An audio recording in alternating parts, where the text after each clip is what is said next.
మంచి టాపిక్తో మీ ముందుకు వచ్చాను. మరి లైవ్లోకి వెళ్ళే ముందు మన మధ్యన ఆ, ఉన్నవారిని అదే మెయిన్గా అనిల్ గారిని, అలాగే ఈ ఛానల్ ఓనర్ అయిన క్రీస్తు సంఘం ప్రసాద్ గారిని మనం ఆహ్వానించుకున్నాం. ముందుగా అనిల్ గారిని మనం ఇన్వైట్ చేసుకుందాం. అనిల్ గారు వందనాలండి, బాగున్నారా? సార్ వాయిస్ రావట్లేదు సార్. సార్ బాగున్నాను సార్. చాలా రోజులైంది మిమ్మల్ని ఇలా కలిసి. సార్ చాలా మిస్ అయ్యాను నేను కూడా. మీ టూ సార్. Okay sir. అలాగే మన క్రీస్తు సంఘం ప్రసాద్ గారు కూడా ఇంకా రాలేదు, కొన్ని టెక్నికల్ ప్రాబ్లమ్స్ సార్, అందుకే లేట్ అయింది. మరి ఆయన అక్కడ పవర్ ఏదో ఇబ్బందిగా ఉండడం వల్ల ఆయన రాలేకపోయారు. మరి అనిల్ గారు, మరి ఈ మధ్యకాలంలో మీరు వీడియోస్ చేస్తున్నారు, చూస్తున్నారు, చాలా జరుగుతున్నాయి. మిమ్మల్ని ఓ ప్రశ్న అడగాలనుకుంటున్నాను. అసలు కల్పితం అనేది వాళ్ళు ఏ ఉద్దేశంతో అంటున్నారు, అసలు ఏ విధంగా యేసు ప్రభు వారు కల్పితం అని చూపిస్తున్నారు అనేది నాకైతే తెలియట్లేదు. మరి వీళ్ళు నమ్ముతున్న దేవుళ్ళు కల్పితాలా, లేకపోతే నిజంగా యేసు ప్రభు వారు కల్పితం అనేది కొంతమంది బాగా వేస్తున్న ప్రశ్న. యేసు ప్రభు వారు కల్పితం అంటానికి ఛాన్స్ లేదు. ఎందుకంటే ఎన్ని మనకి ఆర్కియాలజీ ఎవిడెన్సెస్ ఉన్నాయి, వాటి ప్లేసెస్ ఉన్నాయి. బైబిల్లో చెప్పిన ప్రతి ప్లేసు, ప్రతి ఒక్క రాజు వాళ్ళ యొక్క ఏదైతే ఉందో వాళ్ళు ఇవన్నీ కూడా టోటల్గా మనకు కనిపిస్తున్నాయి, కళ్ళ ముందు కనిపిస్తున్నాయి. మరి ఇలాంటి ఆధారాలు మరి వారు నమ్ముతున్న గ్రంథాల్లో కానివ్వండి, వారు నమ్ముతున్న పుస్తకాల్లో కానివ్వండి, లేదంటే వాళ్ళు రాసుకున్న పుస్తకాల్లో కానివ్వండి, ఇలాంటివి ఏమన్నా మనకి ఏమన్నా దొరికే ఛాన్సెస్ ఉన్నాయి అంటారా? అసలు ఏమంటారు?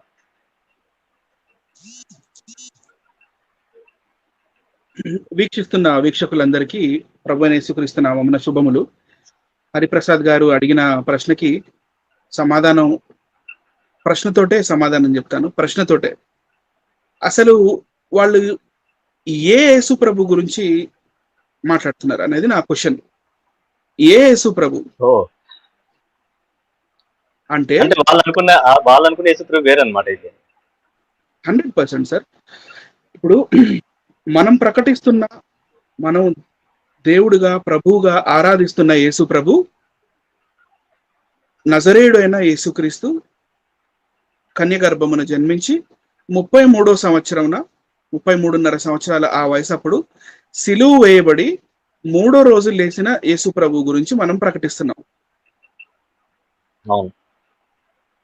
అంతేగాని సిలువ వేయని యేసు ప్రభువుని, లేకపోతే ఎవరికో తెలియని వాళ్ళకి ఎవరో తెలియని ప్రదేశంలో పుట్టిన యేసు ప్రభువుని, లేకపోతే చారిత్రక ఆధారాలు లేని యేసు ప్రభువుని మనం ప్రకటించట్లే.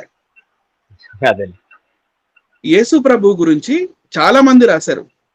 చాలా మంది అంటే నాస్తికులు రాశారు, ముస్లిమ్స్ రాశారు, హిందూస్ రాశారు, చాలా మంది రాశారు.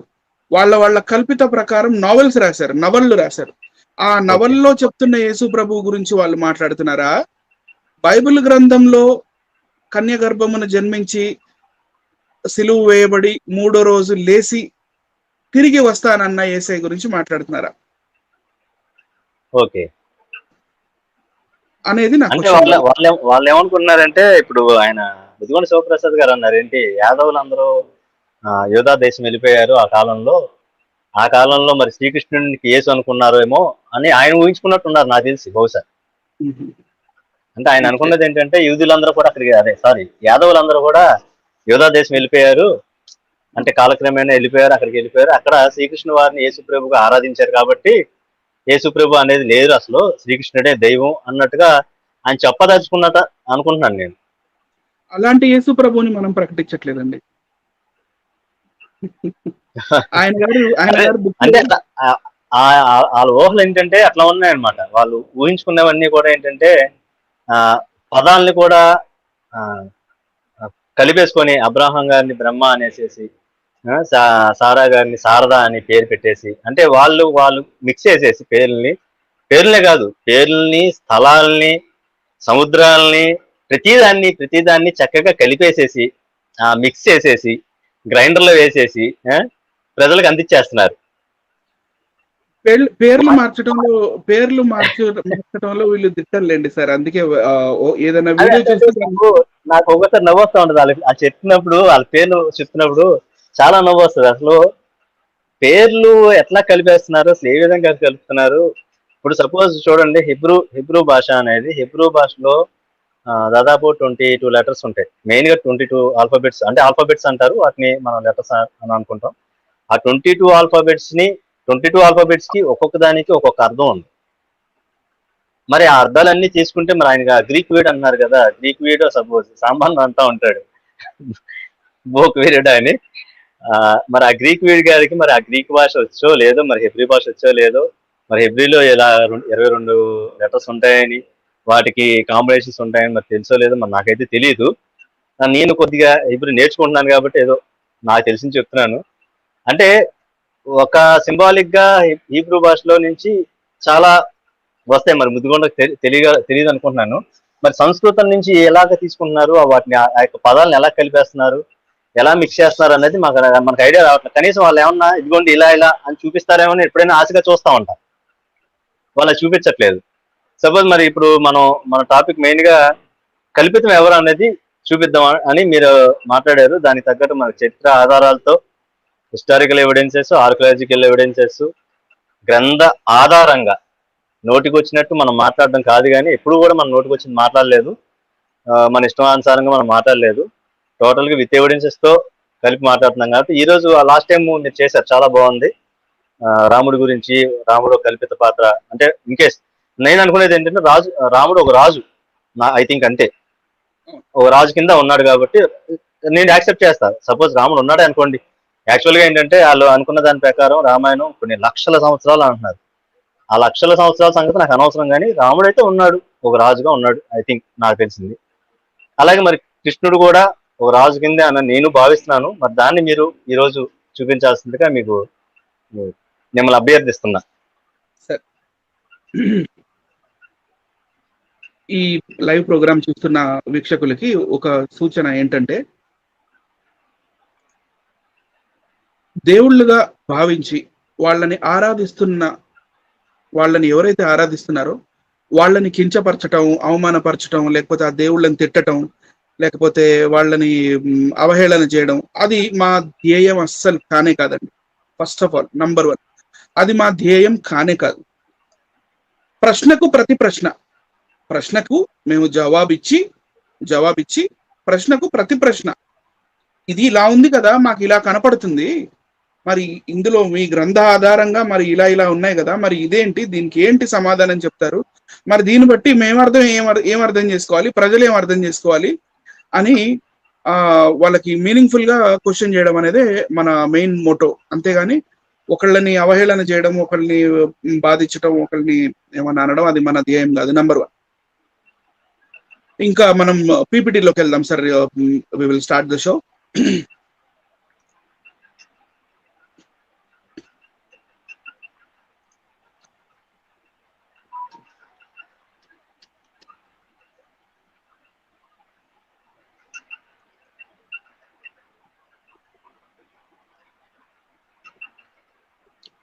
సో ఇక్కడ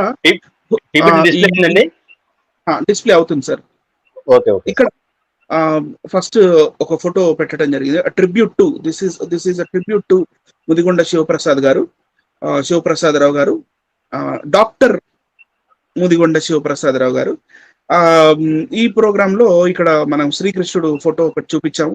అది భగవద్గీత చెప్తున్నప్పుడు ఆ సీన్, అది కురుక్షేత్ర యుద్ధంలో జరిగిన ఆ సీన్ గా మనకు కనపడుతుంది. పక్కన యేసు ప్రభు ఫోటో పెట్టాము, అది క్రూసిఫిక్షన్ కి సంబంధించిన photo. So who is myth? ఈ ఇద్దరిలో హూ ఈజ్ మిత్? చారిత్రక ఆధారాలు ఉన్నాయా? ఆర్కియాలజికల్ ఎవిడెన్సెస్ ఉన్నాయా? మరి చరిత్ర ఏం చెప్తుంది అనే దాని గురించి మనం ఈ రోజు డిస్కస్ చేసుకుందాం. ఎంఐటిహెచ్ గురించి చెప్తున్నారా, ఎంఐటిహెచ్ గురించి చెప్తున్నారా? మిత్తు ఐఎమ్ సీరియస్ సార్, నేను వై గురించే చెప్తున్నాను సార్. ఆయన ఎంఐటిహెచ్ అన్నారు ఎందుకంటే ఆయన ఎంఐటిహెచ్ అనే ప్రూవ్ చేస్తా అన్నారు కాబట్టి, ఎంఐటిహెచ్ అనే వర్డ్ లేదు. So he can never prove it. ఇది కురుక్షేత్ర యుద్ధానికి సాదృశ్యంగా ఉన్న ఒక ఫోటో, ఊరికే అలా నెట్ లోంచి తీసి పెట్టారు అంతే. ఈ కురుక్షేత్ర యుద్ధం అనేది మనకి చాలా ఇంపార్టెంట్ ఆస్పెక్ట్, చాలా ఇంపార్టెంట్ ఇన్సిడెంట్ ఇది, చాలా ఇంపార్టెంట్ బ్యాటిల్ ఇది. ఎందుకంటే మనం మహాభారతం చూసుకుంటే మహాభారతం మొత్తం జరిగింది ఈ కురుక్షేత్ర యుద్ధం అనే క్లైమాక్స్ తో ఎండ్ అయింది. కురుక్షేత్ర యుద్ధం అనేది ఇది క్లైమాక్స్ సీన్. అలాగే ఈ కురుక్షేత్ర యుద్ధం శ్రీకృష్ణుడి తన జీవన కాలంలో కూడా ఒక చాలా ఇంపార్టెంట్ అయిన ఘట్టం ఇది, చాలా ఇంపార్టెంట్ ఘట్టం ఇది. ఎందుకంటే ఈ కురుక్షేత్ర యుద్ధంలోనే భగవద్గీత అనేది కూడా ఉపదేశించడం జరిగింది. Right sir. కాబట్టి ఈ కురుక్షేత్ర యుద్ధంలో ఎవరెవరు పాల్గొన్నారు, మరి ఆ కాంపోజిషన్ ఏంటి, కౌరవుల వైపు యుద్ధం చేసిన వాళ్ళు ఎవరు, పాండవుల వైపు యుద్ధం చేసిన వాళ్ళు ఎవరు, ఒకసారి మనం చూద్దాము. ఇది మహాభారతము భీష్మ పర్వములో నుంచి తీసిన రెఫరెన్స్ ఇది. భీష్మ పర్వంలో మీరు ఏ మహాభారతం అన్నా తీసుకోండి, లైక్ మన శ్రీమదాంధ్ర మహాభారతం కానీ, వ్యాస మహాభారతం కానీ, ఇంగ్లీష్ కానీ, హిందీ కానీ, బెంగాలీ కానీ ఏదన్నా తీసుకోండి, కురుక్షేత్ర యుద్ధం భీష్మ పర్వంలోనే మనకి దొరుకుతుంది. నేను ఇక్కడ శ్రీమదాంధ్ర మహాభారతం తీసుకున్నాను. ఇందులో భీష్మ పర్వంలో 92వ పద్యంలో మనకి ఇక్కడ ఏం కనపడుతుందంటే కళింగరాజు భగదత్తుడు అండర్లైన్ చేశాను సార్. ఇంతకన్నా జూమ్ అవుతుందా సార్? మాక్సిమం ట్రై చేస్తా సార్. ఇలా భగదత్తుడు, రైట్ సార్. 92వ పద్యంలో మనకి కళింగరాజు అని ఒక రాజు కనపడుతున్నాడు. ఈయన తన సైన్యంతో పాటు, ఈ కళింగరాజు తన అన్నదమ్ములతో పాటు కురుక్షేత్ర యుద్ధానికి వెళ్ళినట్టుగా మనకి ఇక్కడ కనపడుతుంది, కురుక్షేత్ర యుద్ధం చేయడానికి. నెక్స్ట్ స్లైడ్ లో 94వ శ్లోకంలోకి పద్యంలో చూస్తే 94వ శ్లోకంలో ఒక లైన్ దగ్గర, ఒక విషయం దగ్గర అండర్లైన్ చేశాను. ఇక్కడ బహ్లీకుడు అని ఉంటుంది. బహ్లీకుడు మిక్కుటమైన కాల్బలము గల సైన్యముతో బహ్లీకుడు వీరోత్తముడైన కుమారుడు సోమదత్తునితో ప్రకాశించే భుజ పరాక్రమ టోపం చేత ఇక అట్లా యుద్ధానికి వెళ్ళాడు బహ్లీకుడు అని. సో కళింగ గుర్తుంచుకోండి, బహ్లీక అంటే గుర్తుంచుకోండి. నెక్స్ట్ దాని కంటిన్యూషన్ ఇది పేజ్ నెంబర్ 43. దాని కంటిన్యూషన్ 95th దాని తాత్పర్యంలో ఇక్కడ ఏముందంటే హాలాయుధుడు అంటే ఫస్ట్ నుంచి చదువుతాను, మొత్తం చదువుతానులేండి. కాంబోజ దేశాన్ని పరిపాలించే రాజు సుదక్షిణుడు గొప్ప వైభవంతో యుద్ధానికి తెరలి వెళ్ళాడు. అంటే కాంబోజ రాజు ఒక అతను వెళ్ళాడు. కోసల దేశ రాజు ఆయన కూడా యుద్ధంలో పాల్గొన్నాడు. బృహద్బలుడు మాహిష్మతి నగరానికి ఏలే ప్రభు నీలుడు. మాహిష్మతి అనే రాజ్యము లగ్భగ్ మనకి మధ్యప్రదేశ్ దగ్గర లేకపోతే ఛత్తీస్గఢ్ ఆ ఏరియాలో దొరుకుతుంది మనకి. ఆ టైమింగ్ ఏంటి, ఏ టైం అప్పుడు, ఎన్నో శతాబ్దంలో ఈ మాహిష్మతి అనే రాజ్యం ఉన్నది, ఇవన్నీ ముందు చూపిస్తాను. మాహిష్మతి నగరాన్ని ఏలే ప్రభు నీలుడు. త్రిగర్థ దేశాధిపతి సుశర్మ, రాక్షస నాయకులకు ఆలంబసుడు, హాలాయుధుడు, సాల్వరాజు, సౌవీర, సూరసేన, అభీర, యవన రాజులు అని రాసింది. వీళ్ళంతా కాంపోజిషన్ ఆఫ్ కౌరవ సైడ్, కౌరవుల వైపు వీళ్ళందరూ ఉన్నారు. పేర్లు చాలా జాగ్రత్తగా ఒకసారి గుర్తుంచుకోండి.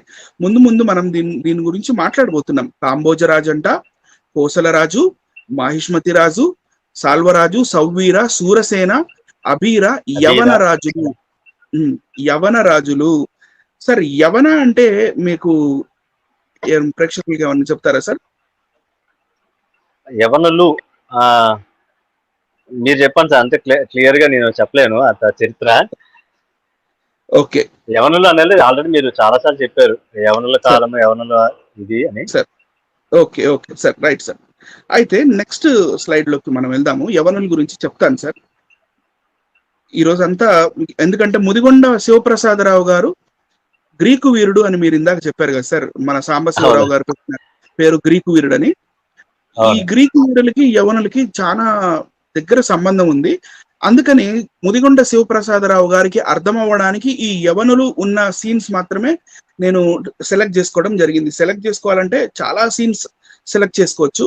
యవనులు మాత్రమే నేను ఎస్పెషల్లీ సెలెక్ట్ చేసుకుంది ముదిగొండ శివప్రసాదరావు గారి కోసం మాత్రమే. Okay, right sir. ఎవరి గురించి ఇంకా పూర్తి డీటెయిల్స్ ఇస్తారన్నమాట మాకు ఈ రోజు. అన్న నాకు సార్. తెలిసిన చాలా కొద్దిగే, సార్. అందుకనే నేను చెప్పలేనని చెప్పాను. పర్వాలేదు సార్. అయితే చెప్పండి సార్. ఇప్పుడు దీన్ని కొంచెం పైకి అనండి సార్. కింద ఇక్కడ ఒక ఆరో మార్క్ ఉంది.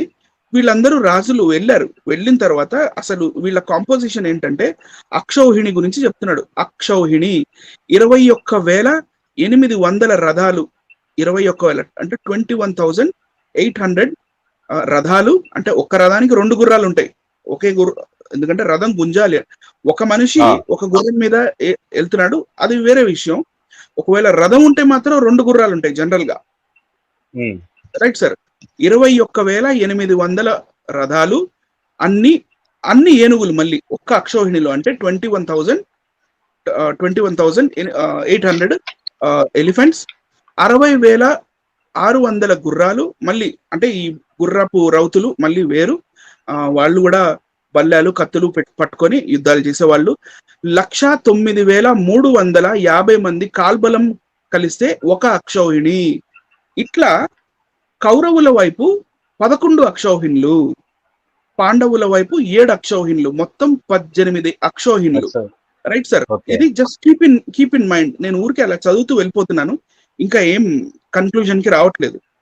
ఇప్పుడు ఇక్కడ మనం నెక్స్ట్ స్లైడ్ లో చూస్తే దీన్ని సమ్మరైజ్ చేసి ఉన్నది. నా సొంతగా ఏమీ పెట్టలేదండి. ఎప్పుడన్నా ఏదైనా ప్రోగ్రామ్ చేసేటప్పుడు ఒక మ్యాప్ చూపించినా, లేకపోతే ఒక రెఫరెన్స్ చూపించినా, లేకపోతే ఏదైనా పేపర్ కటింగ్ చూపించినా, లేకపోతే ఏదైనా బుక్ లోంచి రెఫరెన్స్ చూపించినా, క్రైస్తవులు సొంతగా తయారు చేసుకొని ప్రింట్ చేసుకున్న బుక్కులు. ఒక బ్రదర్ అయితే కామెంట్ ఏం పెట్టాడంటే, మ్యాపులు మీ ఇష్టానుసారంగా గీసుకొని మాకు చూపిస్తున్నారని చెప్పాడు. మా ఇష్టానుసారంగా మేము మ్యాపులు గీసుకొని చూపించడానికి మాకు ఎంత ధైర్యం ఉండాలి. రేపటి రోజున అది తప్పు అని తేలినప్పుడు మరి సమాజానికి మేము సమాధానం చెప్పుకోవాలి కదా. ఈ ముదిగొండ శివప్రసాదరావు గారి లాగా మేము అబద్ధాలు చెప్పము, ఉన్నావే చూపిస్తాం. రైట్, ముందుకెళ్దాం sir. Kaurava army and their allies. Kuru army is a coalition of 11 akshauhinis, 11 అక్షౌహిణులు చెప్పినట్టుగానే. సో ఒక్కొక్క అక్షౌహిణి లెడెడ్ బై హూమ్, ఏ రాజ్యం ఒక్కొక్క అక్షౌహిణిగా వచ్చింది అనేది ఇప్పుడు నేను చదివి వినిపిస్తున్నాను. ఈ భగదత్త అనే సింధు దేశపు రాజు ఒక అక్షౌహిణి. శల్యరాజు మాద్రా అనే ఈ మాద్రి ఉంది కదా సార్, వాళ్ళ ఆ రాజ్యానికి చెందిన మాద్రా, లేకపోతే మాద్రక అని కూడా అనొచ్చు, ఒక అక్షౌహిణి. మళ్ళా అంగ అంటే కర్ణుడు ఆ రాజ్యానికి రాజు అనమాట. అంగ అనేది జస్ట్ బెంగాల్ దగ్గర ఉంటుంది. వంగ వీళ్ళంతా. Right sir. సో అంగరాజు ఒక అక్షౌహిణి. అంటే దీస్ మనీ 21,000 రథాలు, 21,000 ఏనుగులు, మళ్ళీ 21,000 ఇట్లా ఇవన్నీ వేసుకొని ఇంతమంది అక్కడ కురుక్షేత్ర యుద్ధానికి వచ్చారు అని మనకి మహాభారతంలో రాసి ఉంది. సో ఇక్కడ ఏమంటే కర్ణుడు, దాని తర్వాత కృతవర్మ అంట, ఆయన కృష్ణుడి సేన. ఇక్కడ ట్విస్ట్ ఏంటంటే కృష్ణుడి దగ్గర ఏదైతే ద్వారకలో ఆయన సేన ఉందో ఆ సేన మొత్తం కౌరవుల వైపు ఫైటింగ్ చేసింది. శ్రీకృష్ణుడు ఒక్కడే పాండవుల వైపు ఫైటింగ్ చేశాడు. మరి శ్రీకృష్ణుడు అక్కడ అప్పటికి రాజు ఒకవైపు నుంచి, సైన్యం ఇంకొక వైపు నుంచి యుద్ధం చేసింది ఇక్కడ. Right sir. తర్వాత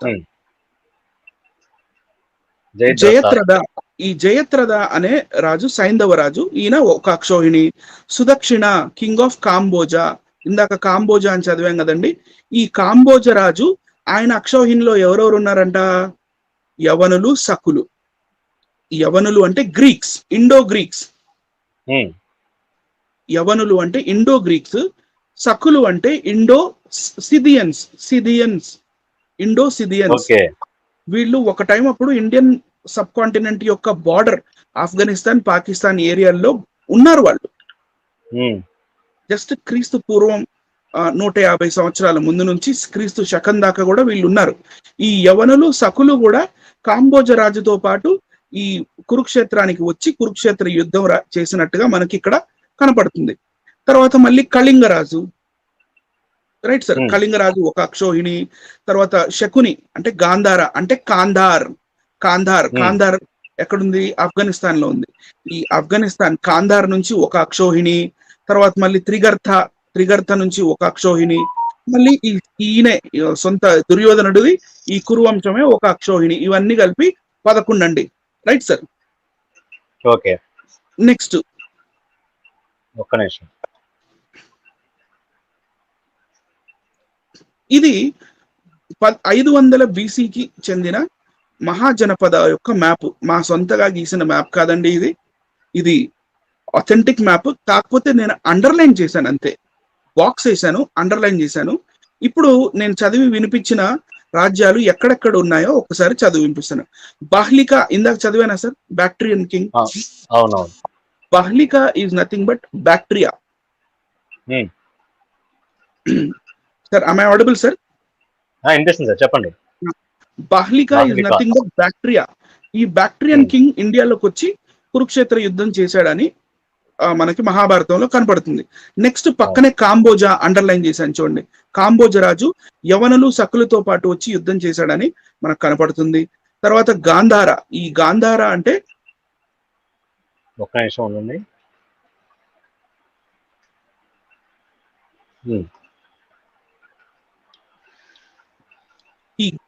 ఈ గాంధార అనేది గాంధారి ఈ గాంధార్కి చెందింది కాబట్టి శకుని ఆ సైన్యాన్ని తీసుకొని వచ్చినట్టు.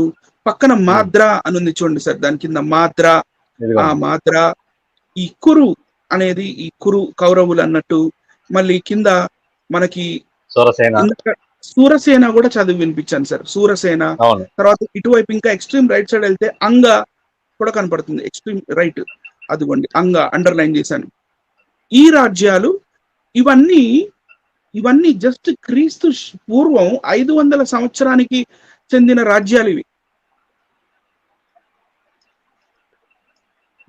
నార్మల్ మ్యాప్ పెట్టండి సార్.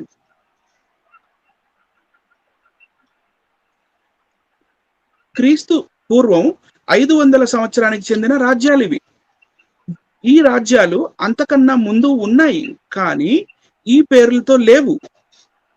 అప్పటికి అది వేదిక్ పీరియడ్. అది వేదిక్ పీరియడ్ కన్నా ముందు హరప్పా అండ్ మొహంజదారో సివిలైజేషన్ ఉంది. మరి మహాభారత యుద్ధం 5000 సంవత్సరాల క్రితం జరిగిందన్నప్పుడు 5000 సంవత్సరాల క్రితం ఏ రాజ్యాలు ఉన్నాయో ఆ పేర్లు మనకు మహాభారతంలో కనపడాలి, కానీ 500 BCకి సంబంధించిన రాజ్యాల పేర్లు మనకి ఎందుకు కనపడుతున్నాయి అనేది నా ప్రశ్న. Okay, right sir. నెక్స్ట్ ఇది పాండవుల వైపు ఉన్న సేన. మీకు ఊరికే అలా పిక్టోరియల్ ఊరికే అట్లా ఫోటో లాగా ఒకసారి చూపిస్తే ఒక ఐడియా వస్తుందని. పాండవుల వైపు ఎవరెవరు ఉన్నారో చూద్దాం సార్. పాండవుల వైపు మగధ రాజ్యానికి చెందిన రాజు ఉన్నాడంట సార్ ఈ రిఫరెన్స్ లో, పద్యం 113లో. నెక్స్ట్ దాంట్లోకి వెళ్తే ఇక్కడ ఘటోత్కచుడు అనే ఒక రాక్షసుడు చేతితో ఉన్న త్రిశూలం పట్టుకొని ఘటోత్కచుడు ఉన్నాడంట సార్ ఇందులో, రైట్ సార్. మళ్ళీ నెక్స్ట్ దాంట్లోకి వెళ్తే ఇక్కడ కింద అండర్లైన్ చేశాను చూడండి. ఎస్, ఏం రాజు సార్? పాండ్యరాజు, శిబి వంశీయుడైన రాజు. కారుషాది రాజులు, పంచకేయులు, వీళ్ళందరూ ఎవరో చూద్దాం సార్. ఇప్పుడు పాండవుల వైపు ఎవరెవరో చూద్దాం. సత్యకి అనే ఆయన వృష్ణి అంటే యాక్చువల్ గా కంసుడు విష్ణి క్లాన్ కి చెందిన ఆయన, రైట్ సార్. సో ఆ వృష్ణి క్లాన్ నుంచి ఒక అక్షౌహిణి వచ్చిందంట, అంటే సేమ్ అదే 21,000 గుర్రాలు, ఏనుగులు, రైట్ సార్. మళ్ళీ 1,00,000 ఇంకా 1,50,000కి దగ్గర భటులు, వీళ్ళంతా అన్నమాట. తర్వాత ఇక్కడ మలయధ్వజ కింగ్ పేరు మలయధ్వజ అంట. ఆ మలయధ్వజ అనే రాజు ఎవరెవరిని తెచ్చుకున్నాడంటే అక్షౌహిణిలో పాండ్యులు, చోళులు, చెరులు అంట సార్. ఈ పాండ్యులు ఏ కాలం నాటి వాళ్ళు, చోళులు ఏ కాలం నాటి వాళ్ళు, చెరులు ఏ కాలం నాటి వాళ్ళు ముందు నేను చూపిస్తాను, ఊరికే అలా మైండ్ లో పెట్టుకోండి. తర్వాత దృష్టకేతు అనే ఒక కింగ్ ఆఫ్ చెడి అనే రాజ్యానికి చెందిన ఒక అక్షౌహిణి. తర్వాత ఈ జరాసంధుడు, సన్ ఆఫ్ జరాసంధ, ఈ జరాసంధుడిని చంపిన తర్వాత వాళ్ళ కొడుకుని రాజు చేస్తాడు కాబట్టి పాండవుల సైడ్ వచ్చేస్తాడు. Right sir. ఆయన మగధ రాజ్యానికి చెందిన ఆయన. సో వీళ్ళ బుక్స్ ప్రకారము. సో ఈయన పాండవుల సైడ్ ఉన్నాడు. ద్రుపద అంటే ద్రౌపది ఏ రాజ్యానికి చెందిందో ఆమె రాజ్యంలో నుంచి కూడా ఒక అక్షౌహిణి వచ్చారంట. తర్వాత రాజు పేరు విరాట్, రాజ్యం పేరు మత్స్య, ఒక అక్షౌహిణి.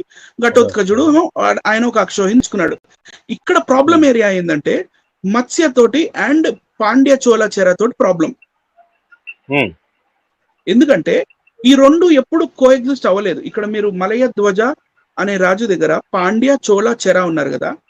ఈ పాండ్య చోళ చెర BC 300 నుంచి AD 300 దాకా వీళ్ళు కలిసి ఉన్న సంగం పీరియడ్ అంటారు దీన్ని.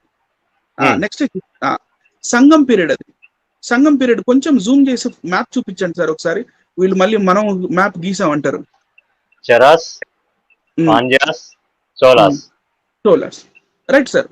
వీళ్ళు సంగం పీరియడ్ అంటే ఆ సంగం పీరియడ్ అప్పుడు వీళ్ళు పక్క రాజ్యాల్లో ఉన్నా కూడా శాంతిగా ఉన్నారు వీళ్ళు. అది ఏ టైం అప్పుడు 300 BC నుంచి 300 కామన్ ఎరా దాకా. అంటే కామన్ ఎరా అంటే క్రీస్తు శకం 300 సంవత్సరాల దాకా. మరి ఈ క్రీస్తు పూర్వం 3000 సంవత్సరాలు వాళ్ళు, క్రీస్తు శకం 300 వాళ్ళు, క్రీస్తు శకం 300 మధ్యలో ఈ రాజ్యం వాళ్ళు 500 BC ఇందాక నేను ఏదైతే చూపించానో కౌరవుల రాజ్యంలో ఫైటింగ్ చేసిన వాళ్ళు, వాళ్ళతోటి ఎలా టైం ట్రావెల్ చేశారు అనేది నా క్వశ్చన్ సార్. ఇక్కడ చూడండి. ఈ టైం ట్రావెల్ చేసి వాళ్ళు వెనక్కి ఎలా వెళ్ళారు? టైం మిషన్ ఏమైనా కంప్యూటర్ ఉంటారు సార్. సార్ టైం మిషన్ ఏమైనా ఉండి ఉంటుంది, అది కూడా ఎతికితే దొరుకుద్దేమో చూడాలి. అంటే వీళ్ళ టైం ప్రకారము, వీళ్ళ జీవన కాలం, కాలం ప్రకారము వీళ్ళు సమకాలీనులు కాదు. మళ్ళీ కింద మత్స్య అనే రాజ్యం చూపిస్తున్నారు. ఈ మత్స్య అనే రాజ్యము మహాజనపదాలకి వేదిక్ పీరియడ్ కి సంబంధించిన రాజ్యం. అది పైకి కొంచెం పైకి వెళ్ళండి, ఇంకొంచెం పైకి వెళ్ళండి. పైన ఉంది, అది పైన ఉంది. ఇందాక మనం లిస్ట్ చూపించాం కదా సార్, పాండవుల లిస్ట్, పాండవుల అక్షౌహిణి లిస్ట్. ఇక్కడ ఇదే పాండవుల సైడ్ యుద్ధం చేసేటప్పుడు పాండ్యులు, చోళులు, చెరులు కనపడుతున్నారు. మళ్ళీ ఇదే దీంట్లో మత్స్యరాజులు కూడా ఉన్నారు. మత్స్యరాజులేమో వేదిక్ పీరియడ్ కి చెందిన వాళ్ళు మత్స్యరాజులు. ఆ మత్స్యరాజులతో పాటు పాండ్య, చోళ, చెరులు 300 BC నుంచి 300 AD మధ్యలో వాళ్ళు టైం ట్రావెల్ చేసి వీళ్ళతో ఎలా యుద్ధం చేశారు. మళ్ళీ యవనులు, మళ్ళీ వాళ్ళు వేరే టైం వాళ్ళు. యవనులు, సకులు, కాంబోజులు వీళ్ళంతా BC 150 నుంచి AD 150 దాకేమో యవనులు, AD 400 దాకేమో సకులు ఉన్నారు. వాళ్ళతో ఎలా ఫైటింగ్ జరిగేది అనేది అసలుకి మైండ్ బ్లాగింగ్, అసలు మైండ్ తిరిగిపోవాలి అసలుకి ఈ హిస్టరీ చదువుతా ఉంటే. 490 యవనులు. సార్ బ్రదర్ ఒక విషయం ఏంటంటే, sir welcome sir. Thank you brother, అందరికీ వందనాలు. ఎందుకు ఈ రోజు అంటే నా టైం ఏం బాగలేదు. మరి ముదిగొండ గారు ఏమన్నా ఇలాగా ప్రార్థిస్తున్నారో ఏమో వాళ్ళ దేవుడికి. పవర్ ఉండట్లేదు, పవర్ కట్ అయిపోతుంది, వస్తుంది వెళ్ళిపోతుంది. ఏ తంతు ఇందాక నుంచి స్టార్ట్ అయిన కానీ జాయిన్ అవుదాం అనుకుంటే వస్తుంది వెళ్ళిపోతుంది. ముదిగొండ గట్టిగా ప్రార్థన చేస్తున్నట్టు ఈ లైవ్ సక్రంగా జరగకుండా చూడాలండి. అయితే ఇప్పుడు మీరు చెప్పిన యవనులు, సక్కులు వీళ్ళందరూ కూడా పోయినసారి రాముడు గురించి, రాముడు మిత్తు, రాముడు చరిత్రలో లేడని చెప్పి మనం చేసాం కదా లైవ్. ఆ లైవ్ లో కూడా సేమ్ వీళ్ళని చెప్పారు. అంటే రామాయణంలో కూడా వీళ్ళ గురించి చెప్పబడింది, మళ్ళీ మహాభారతంలో కూడా వీళ్ళ గురించి చెప్పబడింది. అంటే రామాయణం ఆది కావ్యం అంటారు, రామాయణం త్రేతాయుగంలోది, ఈ మహాభారతం ఇప్పుడుదంటే ద్వాపర యుగంలోది. అయితే అప్పటి నుంచి ఇప్పుడు దాకా వాళ్ళు దాంట్లో వాళ్ళ గురించి, దీంట్లో వాళ్ళ గురించి, అంటే వీళ్ళందరూ ఇవన్నీ కూడా ఆలోచిస్తే ఈ కల్పితం అని చెప్పి క్లియర్ గా అర్థమైపోతుంది బ్రదర్. ఒకసారి ఆలోచించండి, ఈ పాయింట్ ఆఫ్ వ్యూలో ఒకసారి ఆలోచించండి. మోర్ ఓవర్ వాల్మీకి రామాయణం బాలకాండ ప్రకారము అక్కడ విశ్వామిత్రుడికి వశిష్ఠుడికి ఒక యుద్ధం జరుగుతుంది. అది కృతయుగంలో.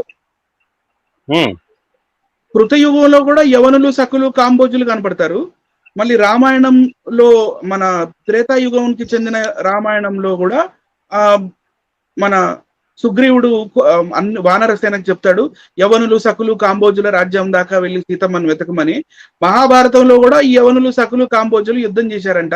మరి వీళ్ళు ఎన్ని వేల సంవత్సరాలు ఈ యవనులు సకులు కాంబోజులు ఉన్నారంటే వాళ్ళు కేవలం 400 సంవత్సరాలు మాత్రమే ఇండియన్ బార్డర్ దగ్గర ఉన్నారు. మహా అంటే 500 సంవత్సరాలు అనుకోండి సార్. అసలు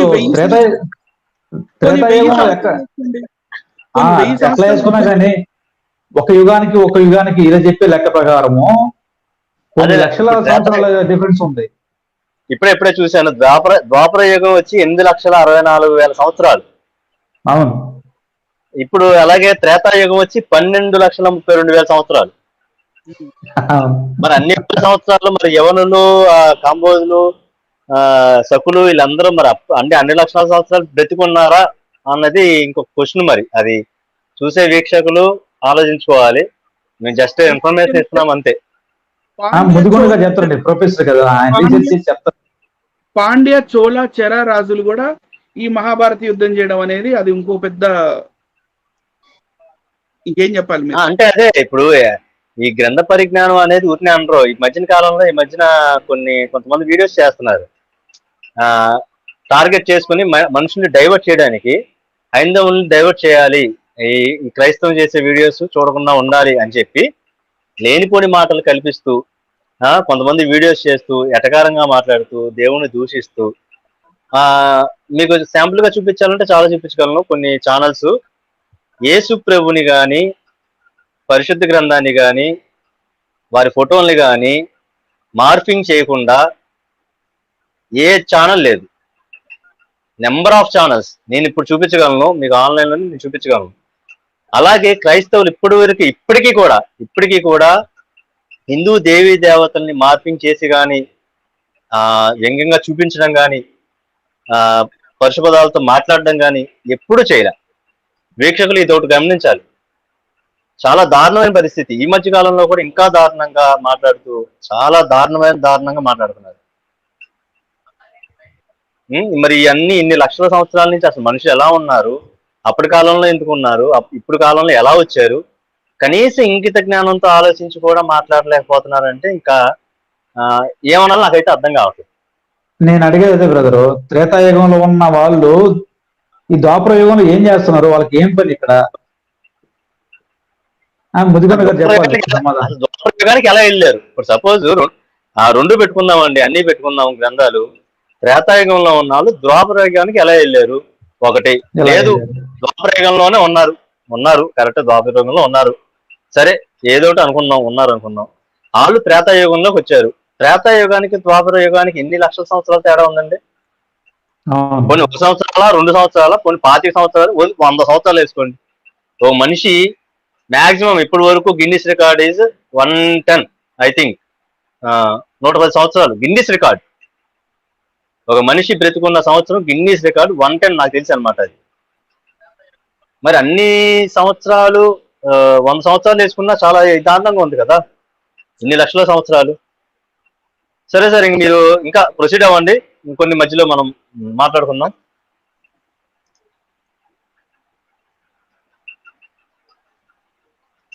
అయితే ఈ యుద్ధంలో ఉన్న ఈ వీళ్ళ రాజ్యంలో అంటే ఈ యుద్ధం చేసే సైడ్ ఎవరెవరు చేశారో చూసాం. ఇప్పుడు ఎంతమంది కలిసి యుద్ధం చేశారో చూద్దాం ఒకసారి. ఒక అక్షోహిణికి లెక్క ఇందాక నేను మహాభారతంలోనే రిఫరెన్స్ చూపించాను. దాని లెక్క ప్రకారమే మనం కింద ఇంటూ 18 18 అక్షోహిణులు, 7 అక్షోహిణులేమో పాండవులవి, 11 అక్షోహిణులు కౌరవుల సైడ్ ఫైటింగ్ చేశారు కాబట్టి మొత్తం 18 అక్షోహిణులు. ఈ 18 అక్షోహిణులు అన్నప్పుడు ఎన్ని రథాలు? 3,93,660 రథాలు. Right sir. 3,93,660 ఏనుగులు, 11,50,000 సారీ 11,80,980 గుర్రాలు, ఇండివిజువల్ గుర్రాలు, అంటే రథంతో ఉన్న గుర్రం కాదు, ఇండివిజువల్ గుర్రాలు. అది కాక ఆ గుర్రాన్ పైన ఒక మనిషి, ఏనుగు పైన ఇద్దరు, ఒకడు ఏనుగు నడిపేవాడు ఉంటాడు, ఒకడు బాణాలు వేసేవాడు ఉంటాడు. ఆ తర్వాత ఈ రథం ఒక నడిపేటట్టయితే రథానికి 2 గుర్రాలు ఉంటాయి, ప్లస్ రథసారథి ఉంటాడు, మళ్ళీ బల్లెం గాని లేకపోతే కత్తి గాని లేకపోతే బాణం గాని నడిపి వాడే ఒక యోధుడు వారియర్ కూడా ఉంటాడు. వీళ్ళందరినీ మైనస్ చేసినప్పటికీ మనకి దగ్గర టోటల్ ఎంత మంది సైనికులు కనపడుతున్నారండి? 18 లక్షల మొత్తం టోటల్ కలిపితే ఓకే. సో కేవలం ఖాళీ నడకతోటి వచ్చి యుద్ధం చేసే సైనికులు ఎంతమంది అంటే 19,68,300. ఇప్పుడు ఈ గుర్రం మీద ఉన్న వాళ్ళు, ఏనుగు మీద ఉన్న వాళ్ళు, రథం మీద ఉన్న వాళ్ళని కూడా అన్ని కలిపితే ఎంతమంది అయ్యారు సార్? ఒక్క నిమిషం ఉండండి, క్యాల్కులేట్ చేస్తున్నాను. 39 లక్షల. ఇంకా ఈ ఏనుగుల మీద ఉన్న వాళ్ళు మనం కౌంట్ చేయలే. ఊరికే రఫ్ గా అనుకుందాం సార్. రఫ్ గా అయితే 39,36,00. 39,036. సో రౌండ్ ఫిగర్ 4 లక్షలు. 4 లక్షలు వేసుకోండి. రఫ్ గా 40 లక్షలు. ఎందుకంటే మనం ఏనుగు మీద ఉన్న వాళ్ళు ఇద్దరు, మళ్ళీ దీని మీద ఉన్న వాళ్ళు ఇద్దరిద్దరుగా మనం లెక్కేసుకోలేదు కాబట్టి రఫ్ గా 40 లక్షల మంది 18 రోజుల పాటు యుద్ధం చేశారు అనేది మహాభారతం మనకు చెప్తుంది. ఇక్కడ దాకా లాక్. ఓకేనండి, ఇన్ఫర్మేషన్ లాక్ చేసుకోండి.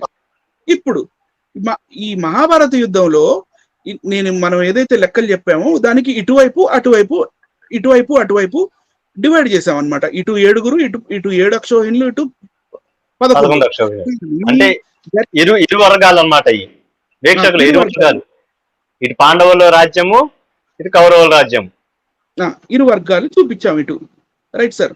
పైన ఇందులో నెక్స్ట్ కింద క్యాజువాలిటీస్ అండ్ లాసెస్. ఎంతమంది చనిపోయారు, ఏం లాస్ అయిందంటే అందరు చచ్చిపోయారు సార్. పాండవుల వైపు కేవలం 8 మంది మిగిలారు. అందులో ఎవరంటే 5 పాండవులు, శ్రీకృష్ణుడు, సత్యకి అనే ఒక ఆయన, యుయుత్సు అనే ఒక ఆయన. ఎంతమంది అయ్యారు సార్? 8 మంది. కౌరవుల వైపు ఎంతమంది మిగిలారు? 4 మిగిలారు సార్. 4 మిగిలారు. అశ్వత్థామ, కృప అనే ఒక ముని, కృతవర్మ, ఇంకా వృషకేతు అంటే కర్ణుడు కొడుకు అన్నమాట. వీళ్ళు 4 ప్లస్ 8 మంది ఎంతమంది మిగిలారు సార్? 12 మంది. ఈ 40 లక్షల మంది ప్లస్ ఇన్ని గుర్రాలు, ఇన్ని ఏనుగులు, ఇంతమంది రౌతులు, అందరూ చనిపోయి కేవలం 12 మంది మిగిలారు. Lock it. అది ఇన్ఫర్మేషన్ చెప్తాను, లాక్ చేసుకోండి. నెక్స్ట్ ఇక్కడ నుంచి క్వశ్చన్ సార్, మీరే చదవండి సార్. పాయింట్ నెంబర్ 1, కురుక్షేత్ర యుద్ధంలో ఇంచుమించు 40 లక్షల మంది 18 రోజుల పాటు పాల్గొన్నారు. వారికి కావాల్సిన మెయిన్ అన్నమాట, అంటే బేసిక్ నీడ్స్ ఏంటి అంటే లాజిస్టిక్ సపోర్ట్స్, బరాక్ కానీ, టెంటేజ్, స్లీపింగ్ ఎయిడ్స్, యూనిఫామ్స్, అంటే వారికి కావాల్సిన సైనికులకి ఏదైతే కావాలో ఆ యుద్ధానికి సంబంధించింది కానివ్వచ్చు, వాళ్ళ ఆహారానికి కానివ్వచ్చు, లేదు అంటే barrack is completely nothing but ఒక మంచం గానీ, లేకపోతే టెంట్లు గానీ, టెంటేజ్ అంటే ఏదైనా గుడారాల్లో వాళ్ళు పండుకోవాలి కదా, ఎందుకంటే రాత్రిపూట క్రూర మృగాలు వచ్చినాయా, ఎత్తుకెళ్ళిపోయినాయా. సో టెంటేజ్ గానీ, సింపుల్ గా ఏంటంటే టెంట్స్ గానీ, లేకపోతే స్లీపింగ్ ఎయిడ్స్ అంటే పడుకోవడానికి ఒక దుప్పటి, లేకపోతే ఏమన్నా, లేకపోతే 18 రోజుల పాటు ఒకే యూనిఫామ్ వేసుకొని, ఒకే డ్రెస్ వేసుకొని యుద్ధం చేయలేరు కదా. 1 గంట సేపు యుద్ధం చేస్తేనే రక్తం మరకలు పడతాయో, లేకపోతే చెమట పట్టేస్తుందో, ఏం పట్టేస్తుందో, ఆ యూనిఫామ్ మెయింటెనెన్స్ కానీ, ఇవన్నీ లాజిస్టిక్ సపోర్ట్ అంటారు సార్. తర్వాత నెక్స్ట్ వచ్చేసి క్యాటరింగ్ సపోర్ట్ సంబంధించింది. చెప్పండి సార్. క్యాటరింగ్ సపోర్ట్ వచ్చేసరికల్లా మెష్ అంటే ఆహార పదార్థాలు కానీ, వాటర్ కానీ, వండడానికి, వాళ్ళందరికీ వండడానికి వంటశాల కానీ, మరి వంటశాల గురించి మేము చెప్పుకోగల ఒక పెళ్లి, దాదాపు పెళ్లికి ఒక నార్మల్ గా 1000 మందికి వేసుకుంటేనే వంటశాల ఎలా ఉంటుందో మీకు తెలియంది కాదు. మరి 40 లక్షల మందికి మరి వంటశాలలు ఎక్కడ, దాని పాత్రలు ఎక్కడ, మీరే ఊహించుకోవచ్చు. అలాగే డ్రై రేషన్స్ కానీ, ఫ్రెష్ రేషన్స్ కానీ, చెప్పులు కానీ, వంట ఉండేవాళ్ళు, ఆ యొక్క పదార్థాలు, మరి 18 రోజుల పాటు వాళ్ళు తీసుకురావడానికి మరి కూరగాయలు కానివచ్చు, లేకపోతే ఆ టైంలో మాంసం తింటే మాంసం కావచ్చు, ఏదైనా సంథింగ్, అవన్నీ ఎక్కడ దాచుకున్నారు, ఎక్కడ పెట్టుకున్నారు, ఆ సపోర్ట్ ఎక్కడది ఒకటి. నెక్స్ట్ మెడికల్ సపోర్ట్ సార్, ఎందుకంటే 18 రోజుల పాటు ఎడతెరిపి లేకుండా యుద్ధం చేయాలి, రాత్రిపూట మాత్రం రెస్ట్ తీసుకోవాలన్నప్పుడు, రోజంతా యుద్ధం చేసినప్పుడు అలసిపోయి ఉంటారు కాబట్టి వాళ్ళు పోషకాహారమే తీసుకోవాలి. అందుకని డ్రై రేషన్ అంటే రైస్ గానీ, పప్పులు గానీ, అది గానీ, ఇవన్నీ డ్రై రేషన్, ఆటా గానీ, చిరుధాన్యాలు కానీ ఇలాంటివి డ్రై రేషన్ కింద వస్తాయి. ఫ్రెష్ రేషన్ అంటే ఈ ఆకుకూరలు కానీ, లేకపోతే కూరగాయలు ఏం కానీ, ఇవన్నీ ఫ్రెష్ రేషన్ వస్తాయి. మళ్ళీ దాన్ని వండేవాళ్ళు, దాన్ని ముక్కలు కోసేవాళ్ళు, ఉప్పు, కారం, అవి ఇవి 40 లక్షల మందికి. మరి ఆలోచించండి సార్. అదే అంటే వండేవాళ్ళు అంటే చెప్పంటే ఒకడే ఉన్నాడు కదా, మళ్ళీ వాళ్ళకి సహాయం చేసేవాళ్ళు కావాలి, కోసేవాళ్ళు కావాలి, కడిగేవాళ్ళు కావాలి. మరి దాన్ని బట్టి లెక్క ఇంకెంత అవుతుందో మీరు ఊహించుకోవచ్చు. అలాగే మెడికల్ సపోర్ట్, ఇప్పుడు మన పద్ధతిలో జస్ట్ మనం రాసుకున్నాం, డాక్టర్స్ కానీ, అటెండర్స్ కానీ, మెడిసిన్స్ కానీ, ఫస్ట్ ఎయిడ్ అని కానీ, అలా జస్ట్ మన యొక్క లాంగ్వేజ్ లో రాసుకున్నాం. మరి అప్పట్లో వైద్యులు, ఆ వైద్యులకు సహాయం చేసేవాళ్ళు, మరి వాళ్ళ యుద్ధాల్లో ఏదైనా గాయపడితే, గాయమైనా చెందితే గనక వాళ్ళకి తీసుకొచ్చి దానికి సపర్యలు చేసేవాళ్ళు, దానికి సంబంధించిన డాక్టర్స్. అప్పుడు మెడిసిన్స్ అంటే ట్యాబ్లెట్లు, టానిక్లు కాదులేండి. అప్పుడు ఏంటంటే ఆకు పసర్లని అలాంటివి వేశారు అనుకుందాం. మరి వాటికి సంబంధించిన సపోర్ట్ మరి 18 రోజుల పాటు మరి ఈ మెడికల్ సపోర్ట్ అనేది అసలు ఏంటి. Next drinking water and storage for, మనం తాగడానికి ఎవరెవరికి. డ్రింకింగ్ వాటర్ అంటే తాగే నీరు ఎవరికైనా, మనుషులకైనా లేకపోతే జంతువులకైనా. ఫారేజ్, నేను కావాలని ఇక్కడ వర్డ్ ఫారేజ్ అని యూజ్ చేశాను. ఫారేజ్ అంటే పశుగ్రాసము. పశువులు కూడా తినాలి కదా, మనుషులు కూడా తింటే సరిపోదు కదా. అంటే మనం ఇప్పుడు ఇవన్నీ మీరు రాస్తుంది ఏంటంటే మనిషి ఆలోచించాలి, ప్రతి ఒక్క దాన్ని కన్సిడర్ చేసుకొని ఆలోచించాలి. అలా ఆలోచిస్తేనే ఏది కరెక్ట్ అనేది తెలుస్తుంది. అంతేగాని మొత్తం అన్ని వదిలేసి నేను ఒక్కటే తీసుకుంటాను, నేను ఒకటే తీసుకుని నేను నిరూపించేస్తాను, ఇదే ప్రూవ్ అని చూపించేస్తాను అన్నది ఏంటంటే ఒక అమాయకత్వం, వెరితనం లాంటిది అనమాట. మనం ప్రూవ్ చేయాలంటే ఈవెన్ ఏది ప్రూవ్ చేయాలన్నా we have to consider around all of us, around మన ఏదైతే ఉన్నాయో, ఏదైతే వస్తువులు ఉన్నాయో, ఏదైతే పరిస్థితులు ఉన్నాయో, ప్రతి దాన్ని కన్సిడర్ చేసుకొని మనం ప్రూవ్ చేయాల్సి వస్తుంది. అందుకోసం మరి మీకు పాయింట్ 1లో 40 లక్షల మంది 18 రోజుల పాటు పాల్గొంటే వాళ్ళకి ఏదైతే సపోర్ట్స్ కావాలో, లాజిస్టిక్స్ కానివచ్చు, క్యాటరింగ్ సపోర్ట్ కానివచ్చు, అంటే వంటశాలకు సంబంధించింది కావచ్చు, లేదంటే వైద్యానికి సంబంధించింది కావచ్చు, లేదంటే అక్కడ ఉన్న యుద్ధాల్లో మెయిన్ పార్టిసిపేట్ చేసేది మెయిన్ గా మనుషులతో పాటు ఈ యొక్క ఏదైతే జంతువులు ఉన్నాయో వాటికి కూడా వాటికి తినడానికి కూడా ఆహారం కావాలి కదా. మనుషులు అప్పుడే తింటే సరిపోదు కదా, వాటికి కూడా ఆహారం కావాలి, వాటికి నీరు కావాలి, వాటికి ఫస్ట్ ఎయిడ్ ఉండాలి, ప్రతి దానికి ఉండాలి. మరి ఆ పాయింట్స్ అనేవన్నీ ఇక్కడ పెట్టాం. అంటే పాయింట్ ఇక్కడ థర్డ్ దాంట్లో drinking water and forage for animals అని నేను జంతువులకైనా ఎందుకు పెట్టానంటే, ఇప్పుడు గుర్రాల కన్నా తొందరగా ఏనుగులు అలసిపోతే ఏనుగులకి వాటర్ చాలా ఎక్కువ కావాలి, అవి ఫ్రీక్వెంట్ గా నీళ్లు తాగుతూ ఉంటాయి. అవి మోర్ ఓవర్ యుద్ధం చేసేటప్పుడు యుద్ధంలో పరిగెత్తుతున్నాయి అంటున్నారు కాబట్టి చాలా వాటర్ కావాలి, అసలు gallons and gallons of water కావాలి. అది ఒక్క ఏనుగుకి మనం మేపాలి లేకపోతే పశుగ్రాసం పెట్టాలంటేనే అది కింటాల కొద్దీ తింటుంది. కానీ ఆ యుద్ధంలో 3,96,660 ఏనుగులు ఉన్నాయి. అంటే దగ్గర 4 లక్షల ఏనుగులకి, మరి 4 లక్షల ఏనుగులకి ఎంత పశుగ్రాసం కావాలి, ఎవరు కోసారు, ఎక్కడి నుంచి కోసారు, ఎవరు మోసుకొచ్చారు, అన్ని tons and tons and tons of పశుగ్రాసం ఎవ్రీ డే. ఆ తర్వాత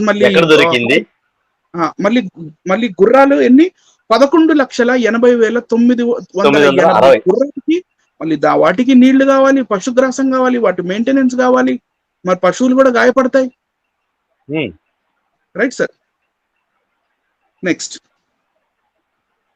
అలాగే పాయింట్ నెంబర్ 2, మరి పాయింట్ నెంబర్ 2లో ఫస్ట్ పాయింట్, రెండో పాయింట్ వచ్చేసరికల్లా కురుక్షేత్ర యుద్ధంలో ఇంచుమించు 40 లక్షల మంది సైనికులు ఉంటే మరి ఎంతమంది ఏనుగులు 3,97,000 చిల్లర, అలాగే 11,80,000 మంది చిల్లర గుర్రాలు 18 రోజుల పాటు పాల్గొన్నారు. అలాగే 18 రోజుల తర్వాత 12 మంది మాత్రమే మిగిలారు. ఓకేనండి. అంటే ఇంతమంది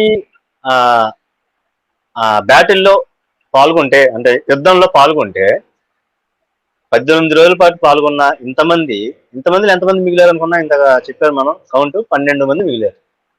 అంటే దాదాపు 40 లక్షల మంది చచ్చిపోవడం, ఇంకా 40 లక్షల మంది చచ్చిపోయారు. మరి ఆ చచ్చిపోయిన వాళ్ళని ఎక్కడ ఖననం చేశారు, ఎక్కడ పాతి పెట్టారు, దాంతోపాటు ఈ జంతువులను ఎక్కడ పాతి పెట్టారు, సాధ్యమైన విషయమేనా? ఆలోచించుకోవాలి, మీరు ఆలోచించుకోవాలి. మేము just we're giving the information only, information ఇస్తున్నాము. మీకు ఆలోచన అనేది ఉంటే, ఆలోచన శక్తి అనేది ఉంటే మీరు ఆలోచించుకొని దాన్ని మీరు క్రోడీకరించి మీరు చేసుకోవచ్చు. అలాగే ఇంతమంది ఇప్పుడు సపోజ్ మనకి చనిపోయిన వ్యక్తిని ఏదో విధంగా మనకి ఏదో ఒక ఇల్లు కడతంలో కానివ్వండి, లేదా పురావస్తు శాఖలో ఏదో దొరుకుతుంది. మరి 40 లక్షల మంది చనిపోతే అఫ్కోర్స్ నాకు తెలిసి ఆ 40 లక్షల మందిని ప్రపంచంలో వేరు వేరు చోట్ల దాచిపెట్టరు కదా. ఒక క్వశ్చన్, 40 లక్షల మందిని ఒక్కొక్కరిని ఒక్కొక్క చోట దాచిపెట్టరు. మనం జనరల్ ఆలోచించాం, 40 లక్షల మందిని నాకు తెలిసి ఒక చోటే ఖననం చేసి ఉండాలి, ఒక ప్రాంతంలోనో.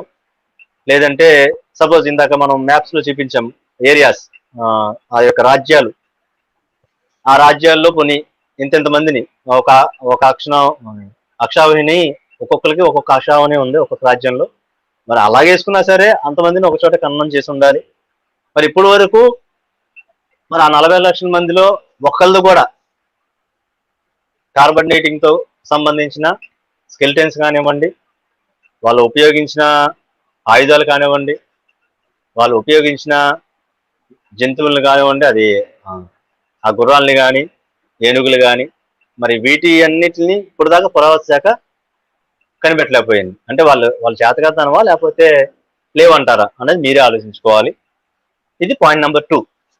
ఇప్పుడు నెక్స్ట్ ఒక్క ఏనుగుని పాతి పెట్టడం వేరు, ఈ దగ్గర 4 లక్షల ఏనుగుల్ని ఎక్కడ ఎవరు పాతి పెట్టుంటారు? అదే అన్న 4 లక్షలు పాతి, ఇప్పుడు నేను కూడా చెప్పేది అదే సార్. ఒక్కొక్కరిని ఒక్కొక్క చోట పాతి పెట్టారు అంటే ఛాన్స్ లేదు. ఎందుకంటే అందరినీ ఒక చోట, ఇప్పుడు సపోజ్ మీరు చూసుంటారు, జస్ట్ ఒక recent year, last year we are facing corona pandemic. మీ అందరికీ తెలుసు కరోనా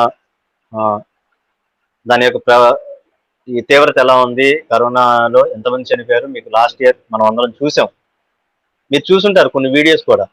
ఒకేసారి అంతమంది చనిపోయేటప్పటికి పాతి పెట్టడానికి స్థలాలు లేక, ప్లేసెస్ లేక, ఒకే మొత్తం అంతా ఒక ట్రక్కులో వేసుకొచ్చి పాతి పెట్టడం మనం చాలా వీడియోస్లో మీరు చూసుంటారు. ఎగ్జాంపుల్ చెప్తున్నా, లాస్ట్ ఇయర్ మనం ఇప్పుడు ఉంటున్న ప్రస్తుత పరిస్థితుల్లో మీరు ఇప్పటికే చూస్తున్నారు, ఇప్పటికీ కూడా ఎంతో మందిని ఖననం చేయడానికి వీలు లేకపోయినా సరే చాలా దారుణ పరిస్థితుల్లో ఇప్పుడు ఉన్నాం. మరి అలాంటిది 3 లక్షల గుర్రాలు కానీ 3 లక్షల ఏనుగులు కానీ 11 లక్షల గుర్రాలు కానీ 19 లక్షల మంది మనుషుల్ని నాకు తెలిసి ఒక చోట పాతిపెట్టి ఉండాలి. 40 లక్షల మంది మనుషులు 40 లక్షల మంది మనుషులు 40 లక్షల మంది మనుషుల్ని ఒక చోటే పాతిపెట్టి ఉండాలి. ఇప్పుడు నా పాయింట్ ఏంటంటే, ఇప్పుడు కురుక్షేత్ర యుద్ధంలో ఒక ఏనుగు చనిపోయింది అనుకుందాం, దాన్ని మహా అంటే 2 కిలోమీటర్ల కన్నా ఎక్కువ లాక్కెళ్ళడానికి అది ఇంపాసిబుల్. ఏనుగు అంటే అది tons and tons of weight ఉంటుంది అది. సో అట్లా ఒకే యుద్ధ భూమిలో 4 లక్షల ఏనుగులు చచ్చిపోయినాయి అంటే ఆల్మోస్ట్ అదే చుట్టుపక్కల ఏరియాలో ఉండాలి కదా. ఇక్కడ ఇంకో విషయం వాళ్ళు అంటారు, పాతకాలంలో అసలు 7 feet కన్నా ఎక్కువ హైట్ ఉండేవాళ్ళు మంచి దృఢంగా ఉండేవాళ్ళు అని అంటారు. ఎంత దృఢంగా వేసుకున్నా చచ్చిపోయిన ఏనుగుని ఒక నలుగురు తీసుకెళ్ళినా సరే మాక్సిమం తీసుకెళ్తే ఎంత దూరం తీసుకెళ్తుంటారు? 10-20 కిలోమీటర్లు అనుకుందాం తీసుకెళ్ళడానికి, అంతకుమించి తీసుకెళ్లేరుగా. మరి ఎట్లాగా అవన్నీ ఎక్కడ ఉన్నాయి? సో ఇదంతా రియలా మిత్తా మీరే చెప్పండి. మేము చెప్పట్లేదండు, మళ్ళీ మీరు అనుకున్నారు మేమేం చెప్పట్లా, జస్ట్ మేము ఇన్ఫర్మేషన్ ఇస్తున్నాము. అది మిత్తా కాదా అన్నది ఎంఐటిహెచ్ఆ ఎంవైటిహెచ్ అన్నది మీరే ఆలోచించుకొని మీరే డిసైడ్ అవ్వండి. నెక్స్ట్కి వెళ్దామా సార్? ఇంకేమన్నా మీరు చెప్పదలుచుకున్నారా? అంటే ఇప్పుడు ఇక్కడ చెప్పబడిన ఇక్కడ నేను ఏం పాయింట్ చెప్పాలనుకుంటా అంటే, మహాభారతంలో చెప్పబడిన రాజ్యాలు ఆయా టైమింగ్ ప్రకారము, ఆయా పీరియడ్స్ ప్రకారము, ఆయా సంవత్సరాల ప్రకారము వాళ్ళు కోఎగ్జిస్ట్ అవ్వట్లా. సమకాలీనులు కాదు. ఒకళ్ళేమో పూర్వకాలంలో ఉన్న వాళ్ళు, ఒకళ్ళేమో ప్రస్తుత కాలంలో ఉన్న వాళ్ళు, ఇంకొకళ్ళేమో రాబోయే ఫ్యూచర్ లో ఉండబోయే వాళ్ళు. వీళ్ళందరూ కలిసి ఒకేసారి టైం ట్రావెల్ చేసి కురుక్షేత్ర యుద్ధం ఎలా చేశారు అనేది నంబర్ 1 క్వశ్చన్. నంబర్ 2 క్వశ్చన్ వచ్చేసి మరి ఇంతమందికి లాజిస్టిక్ సపోర్ట్ కానీ మెడికల్ సపోర్ట్ కానీ వెళ్ళి ఇచ్చారని, లేకపోతే ఒకవేళ యుద్ధమే జరిగింది అని అంటే మరి ఇవన్నీ డెడ్ బాడీస్ కానీ, లేకపోతే ఇవన్నీ ఆఫ్టర్ మాత్ అంటారు, ఆఫ్టర్ మాత్ ఏదేదైతే జరిగిందో అవన్నీ ఇప్పుడు వరకు ఆర్కియాలజికల్ సర్వే ఆఫ్ ఇండియా వాళ్ళకి ఎందుకు దొరకలేదు? Right sir. అంటే ఇప్పుడు జరగనట్ట మరి యుద్ధం జరగకపోతే భగవద్గీత కూడా చెప్పనట్టే. అది పాయింట్ అక్కడ. ఓకే, అది మెయిన్ ట్విస్ట్. అది మీరే ఆలోచించుకోండి, మీరే డిసైడ్ చేసుకోండి. ఇది ఏంటంటే ఒకవేళ డిబేట్ జరిగితే మీకు క్వశ్చన్ పేపర్ ముందే లీక్ చేస్తున్నాం మేము. మరి దీనికి సమాధానం ఏం చెప్తారో చూద్దామండి. మరి మనకేంటంటే ఈ మధ్యకాలంలో సమాధానం చెప్పడం మానేసి పర్సనల్ అబ్యూస్ చేయడం మొదలు పెట్టారు. సమాధానం లేని వాళ్ళు పర్సనల్ అబ్యూజ్ చేస్తారు సార్. సార్ హరిప్రసాద్ గారు స్పీడ్ గా ముందుకు వెళ్ళిపోదాం సార్. 2-3 టాపిక్స్ ఉన్నాయి అంతే, కొంచెం స్పీడ్ అప్ అయిదాం సార్. కాలయవనుడి కథ. ఇప్పుడు కాలయవనుడు అనే ఒక యవన రాజు శ్రీకృష్ణుడి తోటి యుద్ధం చేయడానికి శ్రీకృష్ణుడిని ఛాలెంజ్ చేస్తాడనమాట. ఛాలెంజ్ చేసినప్పుడు శ్రీకృష్ణుడు ఆయన సైన్యాన్ని ఎదుర్కోలేక, ఎందుకంటే 30 లక్షల మంది సైన్యాన్ని ఆయన తీసుకొస్తాడు మథురా మీద కాబట్టి, ఆయనతో యుద్ధం చేయలేక పారిపోయి ఒక దగ్గర గుహలోకి వెళ్తే అక్కడ ముచుకుందుడు అనే ఒక ముని అక్కడ నిద్రపోతుంటే ఈయన కృష్ణుడేమో అనుకొని ఆ కాలయవనుడు ఆ ముచుకుందుడిని కాలుతోటి తన్నినందుకు, ఆయన నిద్రాభంగం అయినందుకు ఆయన కోపంతో ఒక చూపు చూస్తాడు ముచుకుందుడు. ఆయన కోపంతో ఒక చూపు చూడంగానే ఈ కాలయవనుడు భస్మం అయిపోతాడు అనమాట. ఈ కాలయవనుడు అలై అంటే వీటితోటి అలయన్స్ చేసిన ఆయన జరాసంధుడు. Right sir. సో ఈ కాలయవనుడు ఎవరు ఏంటి? ఈ యవనుడు ఈ గ్రీక్ రాజుతోటి కృష్ణుడు నిజంగానే యుద్ధం చేశాడా, అసలు వీళ్ళిద్దరి మధ్యలో head to head face to face అనేది జరిగిందా అనేది మనం హరివంశ పురాణం, ఇది చాలా ఇంపార్టెంట్. ఇది హరివంశ పురాణం అనేది అందులోని చూద్దాం. దానికన్నా ముందు దేవి భాగవతంలో ఒక చిన్న రిఫరెన్స్ చూద్దాం సార్. ఇక్కడ దేవి భాగవతంలో ఇది శ్రీదేవి భాగవతం 4వ స్కందం 25వ అధ్యాయంలో 39వ శ్లోకం కింద ఉన్న తాత్పర్యము, అంటే 39వ శ్లోక తాత్పర్యం కాదు కానీ దాని తర్వాత కంటిన్యూ అవుతున్న తాత్పర్యం నేను మీకు పెట్టాను. కొంచెం సార్ మీరు జూమ్ చేయండి. ఏదంటే శ్రీకృష్ణుడు శివుడికి తపస్సు చేస్తున్నప్పుడు శివుడు మెచ్చి శ్రీకృష్ణుడి దగ్గరకు వచ్చినప్పుడు శ్రీకృష్ణుడు మాట్లాడుతున్న మాటలు అవి ఏం మాట్లాడుతున్నారో చూడండి. మన్మదాంతక అంటే మన్మధుని చంపిన ఓ శివదేవుడా, గర్భవాసంలో మహా దుఃఖం అనుభవించాను. పుట్టిన వెంటనే కంస భయంతో గోకులానికి పారిపోయాను అని కృష్ణుడు చెప్పుకున్నాడు. అక్కడ గోధుడిలో దుమ్ము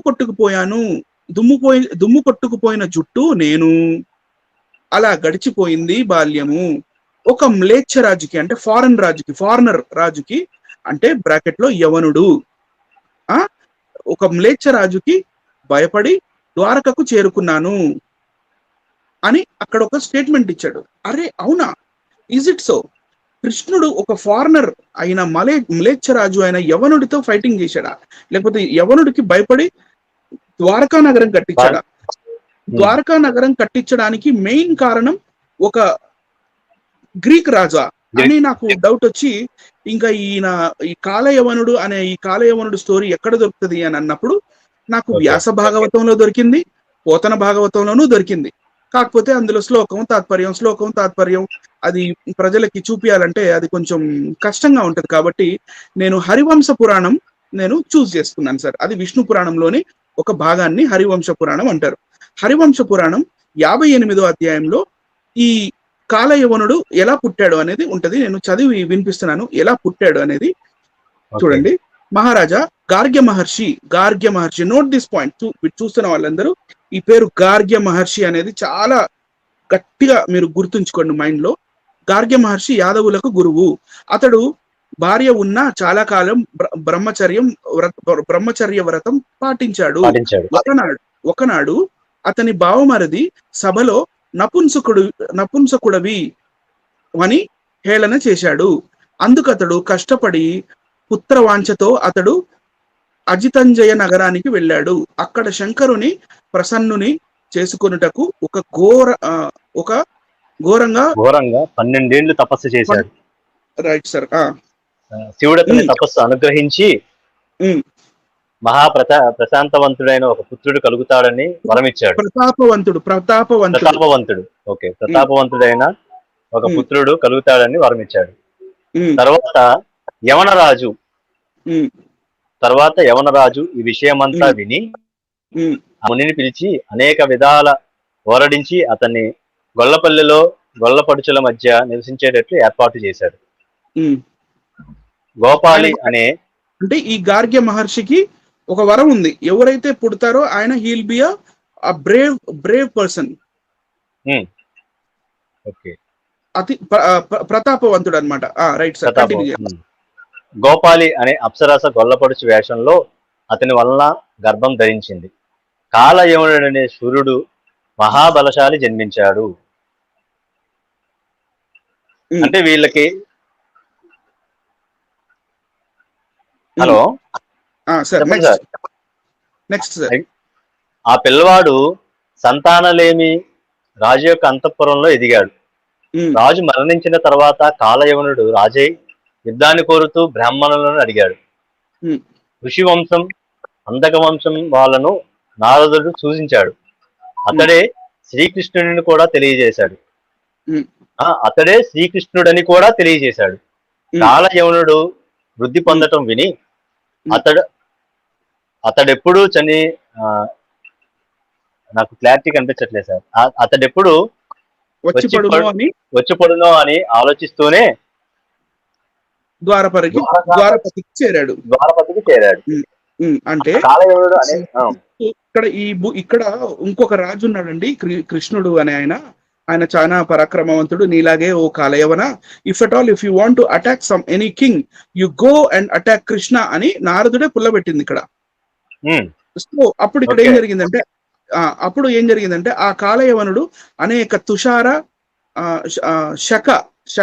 శక తుషార అంటే జాతులతో కలిసి మధుర మీద దండెత్తాడు. ఇక్కడ ఏంటంటే ఆ కాలయవనుడు అనేక శక అంటే శకులు అంటే ఇండోసిథియన్స్, తుషార అంటే తుషార రాజ్యానికి చెందిన వాళ్ళు, దరదాది అంటే దరదులు, వీళ్ళని అంటే ముగ్గురిని శకులు, తుషారులు, దరదుల్ని తీసుకొని ఆ జాతుల వాళ్ళని కలిసి మధుర మీద దండెత్తాడు. అతని సైన్యం నడుకకు భూమి కంపించింది. సో ఈ story continuous. Right sir. Next దాంట్లోకి వెళ్తే అక్కడ కృష్ణుడు ఎదురుపడతాడు. ఈయనకి ఎదురుపడ్డప్పుడు నాతోటి యుద్ధం చేయంటే కృష్ణుడు పారిపోతున్నట్టుగా యాక్టింగ్ చేసి ఒక గుహలోకి దూరితే అక్కడ ముచుకుందుడు కనపడతాడు. ముచుకుందుడు ఆయన చూడగానే ఈయన చనిపోతాడు. Right sir. ఓకే. ఇట్లా గ్రీక్ కింగ్ ఎవరైనా వేరే రాజ్యాల్ని వేసుకొని మథుర వైపు నుంచి ఎప్పుడైనా ఎవరైనా ఇలా దండెత్తారా, మార్చింగ్ చేశారా అని ఇక వెతకటం హిస్టరీలో మొదలు పెట్టాను సార్. కొంచెం ముందుకు రండి sir పీపీటీలో.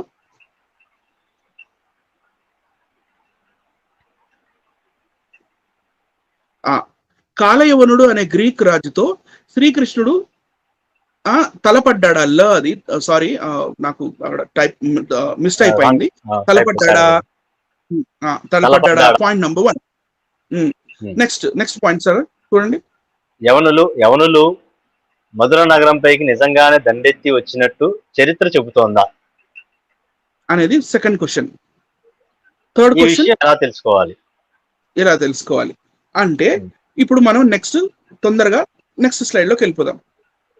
Government of India archaeological survey of India, ఈ ఆర్కియాలజికల్ సర్వే వాళ్ళ దగ్గర ఒక బుక్ ఉంది. ఆ బుక్ నంబర్ 6278. ఆ బుక్ పేరే ఇండో గ్రీక్స్ అనే బుక్. అది ఆ ఇండో గ్రీక్స్ అనే బుక్ లో చాప్టర్ 4 చూస్తే వచ్చేయండి, అంటే ఫాస్ట్ గా వచ్చేయండి పర్వాలేదు. ఇది చాప్టర్ 4 వస్తే అది అండర్లైన్ చేశాను, అది కొంచెం ప్రజలకు దగ్గర చూపించండి. Chapter 4 the climax of Indo Greek power. The climax of Indo Greeks power అనే చాప్టర్ లో నాకు ఈ రిఫరెన్స్ దొరికింది. ఏం దొరికింది అంటే but the real story of Indo Greek invasion కింద సార్, బట్ కింద ఇంకొంచెం బట్ పేజ్ నెంబర్ 82 లో నాకు ఏం దొరికిందంటే, but the real story of the Indo Greek invasion becomes clear. Indo Greek వీళ్ళు నిజంగా మథుర వైపు నుంచి ఎప్పుడన్నా మార్చి చేసి వెళ్ళారా అని మనకు తెలియాలంటే ఏం చేయాలంటే, but the real story of the Indo Greek invasion becomes clear only on the analysis of the material contained in the historical section of Gargi Samhita and Yuga Purana. Gargi Samhita and Yuga Purana. Gargi Samhita and Yuga Purana. ఇందాక కాలయవనుడు వాళ్ళ నాన్న పేరేంది sir? Gargya మహర్షి కదా? గార్గ్య మహర్షి. ఇక్కడ historians ఏం చెప్తున్నారు? గార్గి సంహిత అనే book లో యుగ పురాణంలో ఈ ఇండో గ్రీక్స్ మథురా మీదుగా వీళ్ళు మార్చింగ్ చేసి వెళ్ళినట్టుగా వీళ్ళకి ఆధారాలు దొరికినాయి అంట. ఓకే. మళ్ళీ ఇక్కడ ఈయన గార్గి సంహిత రాయటం ఏంటి, వాళ్ళ నాన్న పేరు గార్గ్యుడు అవ్వటం ఏంటి? ఇక్కడ మీకు ఇక్కడ మ్యాథ్ ఫిక్సింగ్ అర్థమవుతుందా? అర్థమైంది. Right sir. It tells us that the Panchala and Mathura powers together, అంటే పాంచాల రాజు ఇంకా మథురాకి చెందిన రాజు టుగెదర్ విత్ యవనులతో పాటు కలిసి who were known for their valour, అంటే సువిక్రాంత అని అంటారు అనమాట. సువిక్రాంతులు అని వీళ్ళు పేరు పెట్టుకొని అటాక్డ్ సాకేత అంటే అయోధ్యని అటాక్ చేశారంట వీళ్ళు ఒక టైం అప్పుడు. అంటే మథురా మీదుగా వాళ్ళు మార్చింగ్ చేస్తూ వెళ్ళారు కానీ మథురాని వీళ్ళు అటాక్ చేయలే. Right sir. Yavanas who were known for their valour attacked Saketa and marched on the posses. ఇక్కడే కొంచెం జూమ్ చేసి చూపించండి sir. On the posses Kusumadhwaja Pataliputra మీద వీళ్ళు వెళ్ళింది అటాక్ చేయడానికి. Right sir. But not on Mathura. కానీ మథురా తోటి they always had a very good relation. ఎందుకంటే మథురా ఒక టైం అప్పుడు it was a Buddhist state, అది ఒక బుద్ధిస్ట్ కింగ్డమ్ గా ఉంది మథురా. అలాగే పాంచాల కూడా. సో ఈ యవనులు ఇండో గ్రీక్స్ మన ఇండియన్ సబ్ కాంటినెంట్ బార్డర్ దగ్గర ఉంటున్న ఆ టైంలో వీళ్ళందరూ కూడా బుద్ధిస్ట్ గా మారిపోయారు. అక్కడ ఒక కథ ఏం జరిగిందంటే, కింద మీరు మధ్యలో లైన్ లో ఒక బ్రాకెట్ ఉంది చూడండి, 184 148 BC అని ఒక బ్రాకెట్ ఉంది చూడండి. మెయిన్ గా ది సోర్సెస్ అన్ని కూడా middle of the 2nd century BC అంట. సో ఇక్కడ ఏంటంటే వీళ్ళు ఎవరి మీద యుద్ధానికి వెళ్ళారు? పుష్యమిత్ర శుంగుడు మీద యుద్ధానికి వెళ్ళారు. అవును. Pushyamitra and as a grand son military expedition అన్ని ఇచ్చారు. 184 to 148 BC. ఈ కాలంలో పుష్యమిత్ర శుంగుడు మీదకి వాళ్ళు యుద్ధానికి వెళ్తే వీళ్ళ బుక్కుల్లో పుష్యమిత్ర శుంగుడు ప్లేస్ లో శ్రీకృష్ణుని పెట్టుకున్నారు సార్. పోయినసారి ఈ రాముడు అనే ప్రోగ్రాం చేస్తున్నప్పుడు అక్కడ మనకు అన్ని పుష్యమిత్ర శుంగుడే దొరికాడు. మళ్ళీ ఇక్కడ హిస్టరీ మన తొవ్వి లోపలికి వెళ్ళి ఈ హిస్టరీ చదువుతుంటే ఇక్కడ పుష్యమిత్ర శుంగుడే దొరుకుతున్నాడు. పుష్యమిత్ర శుంగుడు. Right sir. ఇప్పుడు నెక్స్ట్ వెళ్దాం సార్, మళ్ళీ ముందుకు వెళ్దాం.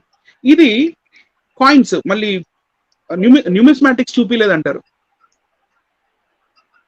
Next sir, coins, numismatics. ఈ న్యూమిస్మాటిక్స్ లోకి వెళ్తే ఇవి ఇండో గ్రీక్స్ యొక్క కాయిన్స్. ఇవి ఇండో గ్రీక్స్ యొక్క కాయిన్స్. Right sir. వీళ్ళ రాజుల పేర్లు ఎలా ఉన్నాయి?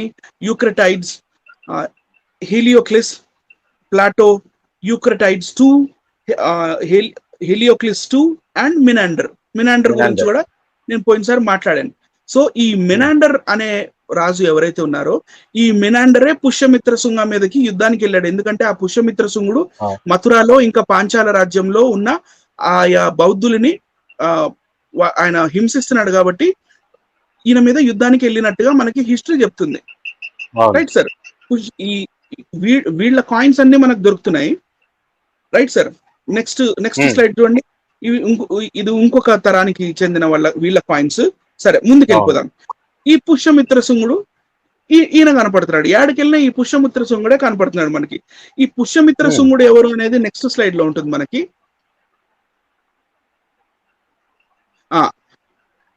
చదవండి సార్, జస్ట్ ఒక 4 లైన్ ఫస్ట్ ఎంతవరకు చాలండి.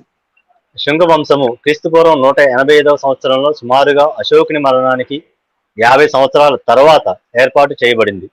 అప్పటి మౌర్య చక్రవర్తి అయిన బృహదర్ధుడు తన సైన్యాధిపతి చేతిలో దారుణంగా హత్య చేయబడ్డాడు. ఆ సైన్యాధిపతి పుష్యమిత్ర శృంగుడు. అది రైట్ సార్. ఓకే.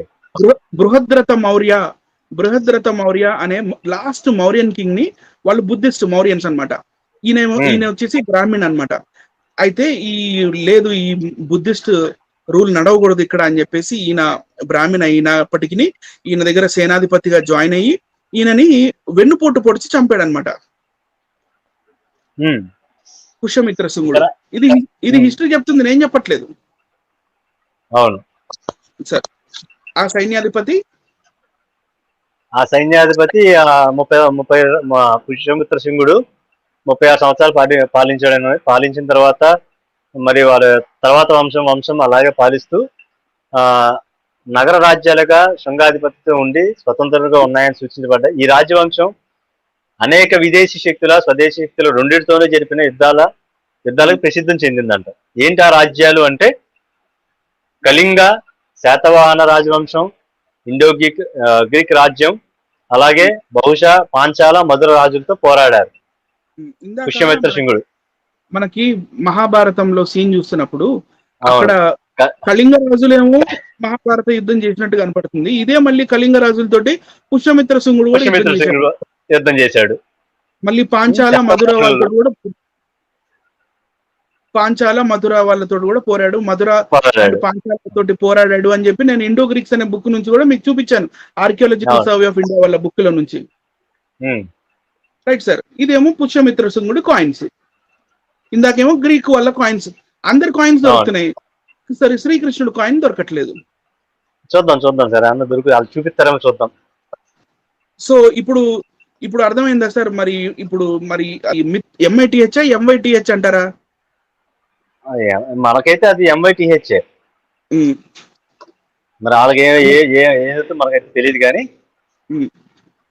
నెక్స్ట్ ఇన్ని ఆధారాలు పెట్టుకొని మనం వాళ్ళ మన్ని తడుతుంటే చాలా నవ్వు వస్తుంది ఇప్పుడు నాకు. సో ఈ కాలయవనుడు అనే అతను మథుర మీదకి అసలు ఎప్పుడు యుద్ధానికి వెళ్ళలేదు. కాలయవనుడు అనేవాడు హిస్టరీలో లేడు, కానీ మినాండర్ ఉన్నాడు, రైట్ సార్. యూక్రటైడ్స్ ఉన్నాడు, ఆ తర్వాత మళ్ళీ డిమెట్రియస్ కూడా ఉన్నాడు. వీళ్ళలో ఎవరయ్యా మరి మథురాకి సహాయంగా పుష్యమిత్ర శృంగుడు మీద యుద్ధానికి వెళ్ళింది ఎవరు అంటే మినాండర్. అంటే మినాండరే కాలయవనుడు. ఈ ఇక్కడ చెప్పిన శ్రీకృష్ణుడే పుష్యమిత్ర శృంగుడు. రైట్ సార్ అని మన ఉద్దేశం. అది లేదు, మనకి హిస్టరీ చెప్తుంది, అది నేను చెప్పట్లేదు. మనకి హిస్టరీ కోఇన్సిడెన్స్ ఇస్తుంది అది అక్కడ. ఎందుకంటే ఆయా చెప్పిన రాజ్యాల పేర్లు పుష్యమిత్ర శృంగుడు కాలంలో ఉన్నాయి, కానీ ఈ మహాభారతానికి సెట్ అవ్వట్లేదు కదా సార్. అవునవును, ఆ టైమింగ్ పీరియడ్ కానీ అక్కడ పరిస్థితులు ఏమీ సెట్ అవ్వట్లేదు. కళింగ రాజు వెళ్ళాడు, మహాభారతంలో యుద్ధం చేశాడు, కురుక్షేత్ర యుద్ధం. కానీ ఆయనే మళ్ళీ పుష్యమిత్ర శృంగుడితో కూడా యుద్ధం చేశాడుగా అవును కళింగ రాజులు. So that is what I'm trying to say. So Dwarka సంగతి ఏంటి మరి? ఇప్పుడు ఇది కానప్పుడు అంటే ఇందాక యవన రాజుకి భయపడి నేను ద్వారకా కట్టించుకున్నాను అని ఒక రెఫరెన్స్ చూసాం కదా. మరి ఇప్పుడు యవన రాజు అనేవాడు ఎవరు అటాక్ చేయనప్పుడు మరి ద్వారకా మరి ఉన్నట్టా లేనట్టా? మాకు తెలిసి లేనట్టే మరి అది. కాబట్టి కానీ వీళ్ళేమంటారంటే లేదండి, నాసా వాళ్ళు రీసెర్చ్ చేసి మొత్తం మాకు ద్వారకా రిపోర్ట్ మొత్తం ఇట్లా ఇచ్చేశారు. అది 5000 సంవత్సరాల క్రితం ఇది నిజంగా జరిగింది, అది కృష్ణుడు అక్కడ రాజ్యం ఉంది, అది ఇది అని వీళ్ళు చెప్తారు. కానీ first of all we need to see what is NASA. NASA అంటే National aeronautics and Space Administration. ఇండియాకి ఇస్రో ఉంది, ఇండియన్ స్పేస్ రీసెర్చ్ ఆర్గనైజేషన్ ఎలాగో అలాగే అమెరికాకి national aeronautics and space organisation. అది చేసే పనులు ఏంటంటే, నెక్స్ట్ స్లైడ్ లో నేను అపోలో యొక్క మిషన్స్ వాళ్ళకి పెట్టాను. ఇది చూడండి, Apollo 1, Apollo 2, Apollo 5, Apollo 7, Apollo 11, Apollo 18, Apollo 20 ఇలాంటి స్పేస్ లో మిషన్స్ వీళ్ళు చేస్తుంటారు. స్పేస్ రీసెర్చ్ చేస్తూ ఉంటారు, రాకెట్స్ పంపించి. అది వాళ్ళ పని. వీళ్ళు మహా అంటే స్పేస్ మీద నుంచి భూమి యొక్క ఫొటోస్ తీసి పంపించగలరే కానీ సముద్ర గర్భంలో ఉన్న వీటిని వీళ్ళు రీసెర్చ్ చేయరు. అది వాళ్ళ పని కాదు, నంబర్ 1. నంబర్ 2, వాళ్ళది ఇంకొక పని ఏంటంటే, నెక్స్ట్ స్లైడ్ లో మీకు హబుల్ స్పేస్ టెలిస్కోప్ కనపడుతుంది. హబుల్ స్పేస్ టెలిస్కోప్ అనే ఈ ఐడియా ఎడ్విన్ హబుల్ అనే ఒక శాస్త్రవేత్త 1950-60 ఆ సంవత్సరాల ఆ ప్రాంతంలో నుంచి ఈయనకి మనకి స్పేస్ లో, మనకంటూ ఒక అవుటర్ స్పేస్ లో ఎర్త్ యొక్క ఆర్బిట్ చుట్టూ తిరుగుతూ బయట ఉన్న అంతరిక్షాన్ని ఫోటోలు తీయగలిగే, వీడియో తీయగలిగే మనకి ఒక స్పేస్ టెలిస్కోప్ ఉండాలని ఆయన ప్లాన్ చేసినప్పుడు, ఆయన చనిపోయిన తర్వాత ఆయన జీవిత కాలంలో లాంచ్ చేయలేకపోయారు. కానీ 1984 లో ఈ హబుల్ స్పేస్ టెలిస్కోప్ మనకి ఎర్త్ ఆర్బిట్ లో వదిలిపెట్టారు. ఈ హబుల్ స్పేస్ టెలిస్కోప్ కి అప్పుడప్పుడు మైనర్ డెవలప్మెంట్స్ కానీ, లేకపోతే మైనర్ రిపేర్స్ కానీ, ఇవన్నీ చేయడానికి వీళ్ళు స్పేస్ మిషన్స్ లోకి వెళ్ళి వస్తూ ఉంటారు. ఈ హబుల్ స్పేస్ టెలిస్కోప్ ఏమో రకరకాల ultra violet rays and infrared race తోటి ఫోటోగ్రఫీ చేసి మనకి కింద భూమి మీదకి పంపిస్తూ ఉంటుంది. యాక్చువల్ గా నాసా వాళ్ళ పని ఇది. అంతేగాని మనకి రామసేతు నిజంగా ఉందా, అది రాళ్లతోటి కట్టారా, హ్యూమన్ మేడా కాదా, ఇలాంటివన్నీ నాసాకి ఎలాంటి సంబంధం లేదు. మళ్ళీ ద్వారకాలో వీళ్ళు రీసెర్చ్, ఒకవేళ మీ దగ్గర కానీ అథెంటికేట్ రిపోర్ట్స్ ఉంటే ప్లీజ్ మాకు ఒక కౌంటర్ పెట్టండి, will be very happy. And మాకు కూడా మీరు ఇన్ఫర్మేషన్ ఇచ్చిన వాళ్ళుగా ఉంటారు, మన ప్రజలకి చెప్పిన వాళ్ళుగా ఉంటారు. డూప్లికేట్ వెబ్సైట్స్ లో నుంచి తీసుకొచ్చి చదవడం, లేకపోతే ఫేక్ వెబ్సైట్స్ లో నుంచి అవును ఇది ఉంది, ఇది కరెక్టే, ఇది అది. ఎందుకంటే NASA never do that. NASA వల్ల పని అది కానే కాదు. సో ఇంకోటి సార్, ఇక్కడ అనిల్ గారు ఇంకొక విషయం చెప్పదలుచుకున్నా, చదువుకున్న వాళ్ళు కూడా కనీసం ఈ అబ్రివేషన్ చదివి కూడా ఎవరు ఏది డీల్ చేస్తారు అనేది చెప్పకపోవడం చాలా విచారకరం. ఎందుకంటే నాసా అనేది ఆల్రెడీ అందరికీ తెలిసిన విషయమే. నాసా చేసే పని స్పేస్ లో మనకి భూమికి ఎలాంటి ఆటంకం కలగకుండా, లేదంటే భూమిని సురక్షితంగా ఉంచడానికి, లేదంటే భూమి చుట్టూ వాతావరణాన్ని, దానికి సంబంధించిన వాటిని అంటే మెయిన్ గా చేసేది ఏంటంటే భూమికి రక్షణ కల్పించే పనిలో వాళ్ళు ఉంటారు. దేనికి సంబంధించింది అంటే స్పేస్ లో ఎలాంటి ఇదేదో అంటారు కదా, ఉల్కాలని, కొన్ని ఆస్ట్రాయిడ్స్ అని, వాటిని ఢీ కొట్టకుండా ఇలాంటివి ఏంటంటే మన భూమిని చేరకుండా వాటిని దూరం నుంచి పసిగట్టి వాటిని డిస్ట్రాయ్ చేసే పనిలో నాసా అనేది ఉంటది. ఇంకోటి ఏంటంటే అట్మాస్ఫియర్ ఎలా ఉంది, భూమి యొక్క వేడి ఎలా ఉంది, ఎందుకంటే మనం ఒక సర్టెన్ టెంపరేచర్ లో ఉండగలం. అలాంటి వాటిని క్యాలిక్యులేట్ చేసి చెప్పేది NASA. Same time more over మనకి అవుటర్ కాస్మిక్ స్పేస్ అంటే ఇక్కడ నేను ఇక్కడ మన ఏరోస్పేస్ గురించి మాట్లాడట్లేదు. కాస్మిక్ స్పేస్ లో ఉన్న వేరియస్ గ్యాలక్సీస్ కానీ, లైక్ వర్ల్పూల్ గ్యాలక్సీ కానీ, లేకపోతే కరోనా గ్యాలక్సీ, లేకపోతే అట్లా ఇంకా చాలా చాలా గ్యాలక్సీస్ ఉన్నాయి. N91, NGC 93, 84 ఇట్లా ఈ గ్యాలక్సీస్ కానీ వాటి ఫొటోస్ తీసి, లేకపోతే అవి ఎంత దూరంలో ఉన్నాయి, లేకపోతే Andromeda Galaxy is the closest Galaxy which closest Galaxy to Milky way Galaxy, మన పాలపుంత అనే గ్యాలక్సీ. సో ఇవన్నీ వీళ్ళు నాసా వాళ్ళు చేసి పరిశోధనలు చేసి మనకు చెప్తూ ఉంటారు. అట్ ద సేమ్ టైం మనకి అంతరిక్షంలో అంటే కాస్మిక్ స్పేస్ లో ఉండే మన బ్లాక్ హోల్స్ గురించి కానీ, ఇవన్నిటి గురించి పరిశోధనలు చేసి బ్లాక్ హోల్ వల్ల మనకి ఏమన్నా ప్రాబ్లం ఉందా, రేడియేషన్స్ ఏమన్నా వస్తాయా, లేకపోతే కొత్త స్టార్స్ ఏమన్నా పుట్టాయా, లేకపోతే స్పేస్ లో కూడా ఎరప్షన్స్ అవుతుంటాయి, ఎరప్షన్స్ ఏమన్నా అవుతున్నాయి, ఇవన్నీ చెక్ చేస్తారు నాసా వాళ్ళు. కానీ ఇక్కడ మనకి ద్వారకా ఉందా, రామసేతు ఉందా, అవన్నీ వీళ్ళకి అనవసరం. అది కనీసం తెలుసుకోకుండా ఇచ్చేసారు వచ్చేసారు అని చెప్పడం. చదువుకున్న వాళ్ళు, పైగా చదువు లేని వాళ్ళు, తెలియని వాళ్ళు ఉన్నారంటే ఒక అర్థం, సరేలే తెలియలే పాపం చెప్పొచ్చు అని. తెలుసుకున్న వాళ్ళు కూడా, బీటెక్ చదివిన వాళ్ళు కూడా కొంతమంది ఉన్నారు యాదవులు. బీటెక్ చేసి కూడా కనీస జ్ఞానం లేకుండా మాట్లాడుతున్నారంటే చాలా నవ్వు వస్తుంది నాకు. సరే, మరి కంటిన్యూషన్ వెళ్దాము. మరి సార్ చెప్పినట్టుగా, ఇప్పుడు అనిల్ గారు చెప్పినట్టుగా నిజంగా సముద్ర గర్భంలో ఉన్నాయా లేదా? వాటికి ఆధారాలు ఏంటి అన్నది మరి అనిల్ గారు చెప్తారు నెక్స్ట్. ఇప్పుడు జనరల్ గా మనము ఫేస్బుక్ లో, ట్విట్టర్ లో, వాట్సాప్ లో, లేకపోతే అప్పుడప్పుడు కొన్ని కమ్యూనిటీ పోస్ట్ లో, యూట్యూబ్ లో పెడుతూ ఉంటారు. వావ్, ద్వారకా దొరికింది, ఇదిగో ఇవే ఆధారాలు, చూడండి ఇదిగో ఒకప్పుడు ద్వారకా ఇలా ఉండేది, ఇది సముద్ర గర్భంలో ఉంది, శ్రీకృష్ణుడు పరిపాలించిన ఏరియా ఇదే, కట్టించిన ఏరియా ఇదే, దీన్ని విశ్వకర్మ ఒక రోజులో కట్టించాడు, ఇగో ఈ విశాలమైన వీధులు చూడండి, ఇక్కడ మెట్టు చూడండి, సింహం ఉంది, అది ఇది ఇవన్నీ ఇలాంటి ఈ జనరల్ గా ఈ 4 ఫొటోస్ ఎక్కువ వైరల్ అవుతున్నాయి. దీన్ని ఒకసారి ఫ్యాక్ట్ చెక్ చేద్దాం. ఫ్యాక్ట్ చెక్, ఇవి నిజమైన ఫొటోసేనా, లేకపోతే ఇండియాకి దీనికి వీటికి ఏమైనా సంబంధం ఉందా లేదా అని నెక్స్ట్ స్లైడ్ లో మనము కానీ ఒకవేళ వెళ్ళి చూస్తే, ఫస్ట్ ఫోటో ఈ సింహం ఫోటో ఉంది, ఇమేజ్ 1. వీరాన రివర్స్ రీసెర్చ్ ఇది క్వింట్ నుంచి చేశానండి. క్వింట్ అనే ఒక వార్తా సంస్థ, అంటే న్యూస్ ఏజెన్సీ, వాళ్ళు చేసిన ఈ ఫ్యాక్ట్ చెక్ ప్రకారం చూస్తే, వీరాన reverse search on a picture using the keywords lion statue in water, సింహం విగ్రహం వాటర్ లో అని వాళ్ళు గూగుల్లో సెర్చ్ చేసి చూస్తే, and came across article title submarine the things we sink in Hakai magazine, Hakai అనే మ్యాగజైన్ లో దొరికింది. The statue standing at the entrance of the under water Neptune memorial reef, ఇది నెప్ట్యూన్ మెమోరియల్ రీఫ్ లో ఇక్కడ ఇది ఉందంటండి. ఇది ఎక్కడుంది? Located off the coast of Florida కి బిస్కైన్, ఇది ఫ్లోరిడా బీచ్ కి దగ్గరలో ఉన్న ఈ సబ్మరీన్ లో, అంటే సబ్మర్జ్ అయిన ఈ స్టాచ్యూ అన్నమాట.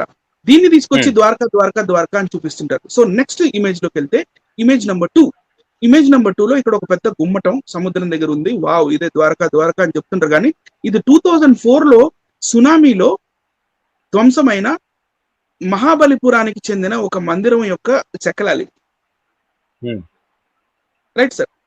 వి reverse searched on the image of Yandex search engine and came across a blog on Mahabalipuram. We then reverse searched the image on Google using the keyword submerged temple of Mahabalipuram and found a website called Go UNESCO. Promotes heritage tourism. ఇక్కడ మీకు ఆ photo దగ్గర కనపడుతుంది. One of the structures that was left behind after the 2004 tsunami. ఈ సునామీలో ధ్వంసమైన ఈ ఒక మహాబలిపురంలోని ఈ ఫోటోని చూపించి, అదిగో మా ద్వారకా, అదిగో మా ద్వారకా అని చూపిస్తూ ఉంటారు. సో ఫ్యాక్ట్ చెక్ ఒకసారి మీరు కూడా అందరు చేసుకోండి. మేము చెప్పేది కూడా నిజమా కాదా కూడా మీరు కౌంటర్ గా ఇంకొకసారి ఫ్యాక్ట్ చెక్ చేసుకోండి. ఇమేజ్ 3, ఇది కూడా నెప్ట్యూన్ రీఫ్ లోదే, ఇది కూడా ఇందాకట్లాగా నెప్ట్యూన్ రీఫ్ లోదే. ఇందాక సింహం ఏదైతే చూపించామో ఆ సింహం ఇగో ఇదే, ఆల్మోస్ట్ ఇవే ఈ కాలమ్స్ అండ్ బీమ్స్ మనకి ఏవైతే కనపడుతున్నాయో దీని దగ్గరే ఉన్నట్టుగా మనకి కనపడుతుంది. సో ఇది కూడా ఫేక్ ఇమేజ్, దీనికి ఇండియాకి ఎలాంటి సంబంధం లేదు. లాస్ట్ ఇది వచ్చేసి, ఇది లాస్ట్ సిటీ ఆఫ్ అట్లాంటిస్ అంటారు దీన్ని. లాస్ట్ సిటీ ఆఫ్ అట్లాంటిస్ అనే దాంట్లో however Quint has not been able to independently verify the image. ఈ ఇమేజ్ కి ఆథెంటిసిటీ ఉందా లేదా, ఇది మార్ఫ్డా, ఫోటోషాప్డా, ఇది even Quint people they doesn't know. కానీ పిక్చర్ మాత్రం అట్లాంటిస్ అని వీళ్ళు అంటూ ఉంటారు. సో దీనికి ఆథెంటిసిటీ లేదు. ఇప్పుడు మనకి ఏమర్థమైంది? Next the slide. ఇప్పుడు ఇది నిజమేనా సార్? హరిప్రసాద్ గారు, మీ వాయిస్ రావట్లేదు. మీరు ఇన్ని చెప్పినా సరే దీని ఇంకా నిజం అన్నానంటే ఇంక నా అంత మూర్ఖుడు, నా ఇంకా వెర్రి వెంగళప్ప ఇంకెవడో ఉండడేమో. సో మీరు ఇన్ని చూపించు కూడా ఈ ఫ్యాక్ట్ చెక్ అనేది మనం చూస్తే ఇదంతా ఫేక్. ఇవన్నీ ఫేక్ పోస్ట్స్, జనాల్ని కేవలం మోసం చేయడానికి, జనాల్ని ఇందాక మీరు ఒక వెర్రి వెంగళ పని చేయడానికి ఎంతో మంది ఉన్నారు, ఇట్లా చీటర్స్ ఉన్నారు. వీళ్ళు చీట్ చేస్తూ ఉంటారు అనమాట. కానీ మనం ఏ విషయం అయినా 1-2 సార్లు చెక్ చేసుకోవాలి. మీరు కూడా చెక్ చేయండి, నేను చెప్తున్నది కరెక్టో కాదో కూడా ఒకసారి చెక్ చేసుకోండి. నెక్స్ట్, ఆర్కియాలజీ ఏం చెప్తుంది ఈ ద్వారకా గురించి? ఆర్కియాలజీ ఏం చెప్తుందంటే, archaeological investigations at Dwarka both on shore and off shore in the Arabian sea have been performed by the Archaeological Survey of India. The first investigation carried out on land in 1963. 1963 లో first time investigation carry out అయినప్పుడు వాళ్ళకి ఎన్నో artefacts దొరికాయి. Excavation at 2 sites on the seaward side of Dwarka brought to light submerged settlement. The large stone built jetty, a triangular stone anchors with 3 holes. The settlements are in the form of exterior and interior walls and fort bastions. ఏ వీళ్ళకి ఒక చిన్న అక్కడ fort లాంటిది లోపల ఉంది కాదనట్లేదు. అక్కడ మళ్ళీ యాంకర్ అంటే షిప్స్ ని కట్టేయడానికి యూజ్ చేసే యాంకర్, మళ్ళీ అట్లాంటివి చిన్న చిన్నవి రాళ్ళు అవి అక్కడ దొరికినాయి వాళ్ళకి. కానీ అవి ఎప్పటివి, ఏ కాలం నాటివి అని చెప్తున్నారు వీళ్ళు? ఏ కాలం నాటివి అంటే middle kingdoms of India. yes, from the typological classification of the anchors, it is inferred that Dwarka has flourished as a port. అది కేవలం ఒక షిప్ యార్డ్ అంటే సార్, అది flourished as a port during the period of the middle Kingdom of India. వీళ్ళు ఎప్పుడు వాళ్ళు? Late Harappan period వాళ్ళు. Harappa and Mohenjo-daro అంటే సింధు నది నాగరికత, అది ఇంకా లాస్ట్ లోకి వచ్చేస్తుంది, అది పడిపోతుంది. అది అన్నప్పుడు ఆ టైంలో అక్కడ ఒక పోర్ట్ కట్టించుకున్నారు. బయట ప్రపంచం నుంచి వాణిజ్య వ్యాపార కార్యక్రమాలు చేయడానికి షిప్ త్రూ. అదొక పోర్ట్ అంట. అది archaeological survey of India is telling coastal erosion was probably the cause for the destruction of what was been ancient port. అది ancient port అని చెప్తున్నారు. మళ్ళీ Dwarka is mentioned in the copper inscription dated 574 AD of Simhaditya, the Maitrika dynasty minister of Vallabi. So ఇవన్నీ ఏంటంటే ఇప్పుడు వీళ్ళు దగ్గర ఏం చెప్తున్నారంటే కార్బన్ డేటింగ్ చేశారు. కార్బన్ డేటింగ్ చేసినప్పుడు లేట్ హరప్పన్ పీరియడ్ ది అని వీళ్ళు చెప్తున్నారు. అది థర్మోలూమినిసెన్స్ అనే ప్రక్రియ ద్వారా వీళ్ళు డేటింగ్ చేసి చూస్తే 1570 BC అంటే తేలుతుంది. అది 1570 BC is late Harappan period and early Vedic period. early the Aryan invasion theory అప్పుడు అది ఎర్లీ టైం. ఆ టైం అప్పుడు కృష్ణుడికి దీనికి కనెక్షన్ ఏముంది అని చూస్తే ఎర్లీ హిస్టరీలోకి వెళ్దాం. నెక్స్ట్ ఎర్లీ హిస్టరీ ఏం చెప్తుందంటే ఇన్ 2000 AD అంటే క్రీస్తు శకం 200 సంవత్సరంలో అక్కడ ఒక రాజు ఉండేవాడంట. ఆ రాజు పేరు Vasudeva II of Dwaraka was defeated by Mahakshatriya రుద్రదాముడు అనే ఒక క్షత్రియుడితోటి ఓడిపోయాడు. Upon the death of Rudradama, his wife queen Dhiradevi invited his brother Pulumi seeking guidance to rule. ఈ పులూమి అనేవాడిని తెచ్చింది. Rudradama had embrace the Vaishnava religion. ఈ పులూమి వాళ్ళ తమ్ముడు ఎవరైతే ఉన్నాడో రుద్రదామ, ఆయన వైష్ణవుడు అంట, Vaishnava religion, and worshipped Krishna at Dwarka. అది సార్ యాక్చువల్ గా ప్రాబ్లం. సో ఈ ద్వారకా అనేది కృష్ణుడి రాజ్యం అనేది ఎవరు ఈ వార్తను మొట్టమొదట పుట్టించారు అంటే ఈ వైష్ణవులు సెక్ట్ కి చెందిన రుద్రదామ అనే రాజు కాలంలో ఇది ఫస్ట్ ఈ మాట బయటకు వచ్చింది. మళ్ళీ and epigraphic reference ascribed to Garulaka Simhaditya the son of Varahadas, the king of Dwarka, is inscribed on a copper plate dated 574 AD. ఈ ద్వారకాకి రాజు ఒకడు ఉండేవాడు. ఆ రాజు పేరు, అది ఎపిగ్రఫిక్ కాపర్ ప్లేట్ ఇన్స్క్రిప్షన్ 574 AD అనమాట చెందింది. అది దొరికింది. ద గ్రీక్ రైటర్ ఇక వీళ్ళందరూ కూడా రాశారు దీని గురించి. సో ఇది MITH చెప్పాలి సార్. హరి ప్రసాద్ గారు ఏం చెప్తాను సార్, ఎన్ని చూపిస్తుంటే నాకైతే MITH లాగా కనిపిస్తుంది సార్. ఎన్ని చూపిస్తున్నా సరే వాళ్ళు ఇంకా అలాగే మాట్లాడుతున్నారు. మరి వాళ్ళని ఏమన్నా తెలియదు కానీ మరి వీటన్నిటికీ కనీసం రిప్లై ఇస్తూ ఇదన్నీ తప్పు, ఇది కరెక్ట్ అనేది చూపించలేకపోతున్నారు. ఒకవేళ చూపించినా సరే నోటి మాటలతోనే క్లియర్ గా ప్రూఫ్ చూపిస్తున్నాము. అలా ప్రూఫ్ చూపించాలి, ఆథెంటిక్ ప్రూఫ్స్ చూపించాలి. మీరు అలా ఊహించుకోవచ్చు సార్. మీరు అలా ఊహించుకుంటే ఎట్లా మాస్టర్? అలా ఎన్ని చూపించరు. వాళ్ళు లైవ్ పెడతారు, నలుగురు కూర్చుంటారు, ముగ్గురు వస్తారు, వాళ్ళ నోటుగా ఏది వస్తే అది మాట్లాడుతూ ఉంటారు అంతే. అంటే ఇప్పుడు నేను పేరు కూడా చెప్పాను, king Vasudeva II of Dwarka అన్నాను. తర్వాత ఈ రుద్రదాముడితో ఓడిపోయాడు అన్నాను. రుద్రదాముడు చనిపోయిన తర్వాత వాళ్ళ వైఫ్, వాళ్ళ పులూమి బ్రదర్ పులూమి ఆయన పిలిచింది పులుమావి. Okay sir. ఆయన మళ్ళీ వైష్ణవుడు, అది ఆ కాలంలో ఇట్లా పేర్లు చెప్తూ ఇగో ఇట్లా ఇట్లా ఇది ఇట్లా అయింది ఈ టైంలో. మళ్ళీ ఇదే కాకుండా దాని ఎటిమాలజీ ఎపిగ్రఫిక్ చూపించారు మనకి. కార్బన్ డేటింగ్ తో సహా ఇది అని చెప్పి చూపించారు. ఇంత సైంటిఫిక్ గా ఉన్నా సరే, సైంటిఫిక్ గా చూపిస్తున్నా సరే, ఇంకా డాక్టర్లు చదివి కూడా థర్మోలూమినస్ టైప్ పద్ధతి ద్వారా కొన్ని మెథడ్స్ అనేవి ఉపయోగిస్తారు. కార్బన్ డేటింగ్ లో చాలా మెథడ్స్ ఉంటాయి.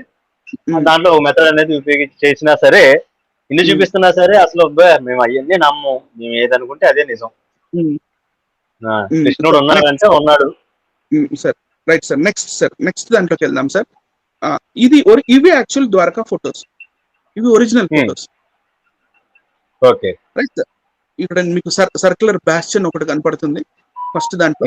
సెకండ్ దాంట్లో long wall plotted and photograph by driver and archaeologist. ఆయన ఫోటోగ్రఫీ కూడా చేస్తాడు మనకు కనపడుతుంది. 3 రంధ్రాలు ఉన్న యాంకర్ ఒకటి ఉంది అని చెప్పాను కదా, అదే సార్ యాంకర్. పిప్పుల్ ని కట్టడానికి ఉన్న యాంకర్.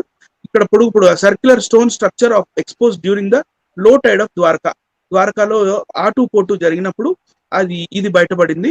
ఇవి జనరల్ గా ఏంటంటే అది మరి పెద్ద ఒకవేళ షిప్స్ వచ్చినప్పుడు దాన్ని కట్టేయడానికి, మరి ఏం చేయడానికి, అది వాటర్ సప్లైక మరి దేనికి వి డోంట్ నో. ఆ సర్క్యులర్ స్టోన్ స్ట్రక్చర్ ఎక్స్పోజ్డ్ ఇదైతే ఉంది అక్కడ. ఆ సర్క్యులర్ స్టోన్ మధ్యలో ఒక గుంట కూడా ఉంది. Right sir. సో ఇది ఒరిజినల్ ఫొటోస్. ఇప్పుడు జీసస్ ఈజ్ రియలా కాదా అనేది మనం ఒక్కసారి మాట్లాడుకుందాం. జీసస్ ఈజ్ రియలా కాదా అని అన్నప్పుడు ఫస్ట్ యేసు ప్రభు సిలువ వేసి నేను ఫస్ట్ లో ఏం చెప్పాను సార్, ప్రోగ్రామ్ స్టార్ట్ అయినప్పుడు, నజరేతులో పుట్టి, నజరేతులో పెరిగి, బెత్లెహేంలో పుట్టి, నజరేతులో పెరిగి 33.5 సంవత్సరాలకి సిలువ వేయబడి 3వ రోజున లేచిన యేసు ప్రభు గురించి ప్రకటిస్తున్నాము. వాళ్ళు ఏదో వేరే యేసు క్రీస్తు గురించి మాట్లాడితే ఐ డోంట్ నో, అది వాళ్ళ విజ్ఞతకి వదిలేద్దామని. సో 3వ రోజు లేచి వచ్చిన యేసు ప్రభుకి ఆయన గాయాల్లో నేను ఏలు పెడితే గానీ నమ్మను అని చెప్పి ఎవరన్నారు? తోమా గారు అన్నారు కదా సార్. తోమా గారు మరి ఆయన గాయాల్లో ఏలు పెట్టి చూడని ఆయన చనిపోయి మళ్ళీ 3వ రోజున పునరుత్థానుడై వాళ్ళ దగ్గరకు వచ్చినప్పుడు తోమా అప్పుడు మార్కెట్కి వెళ్తాడు. అప్పుడు యేసై వచ్చాడు ఇందాక అది అంటే నేను నమ్మను, అట్టెట్లా నేను ఆయన గాయాల్లో ఏలు పెట్టి చూస్తే గానీ నమ్మనంటారు.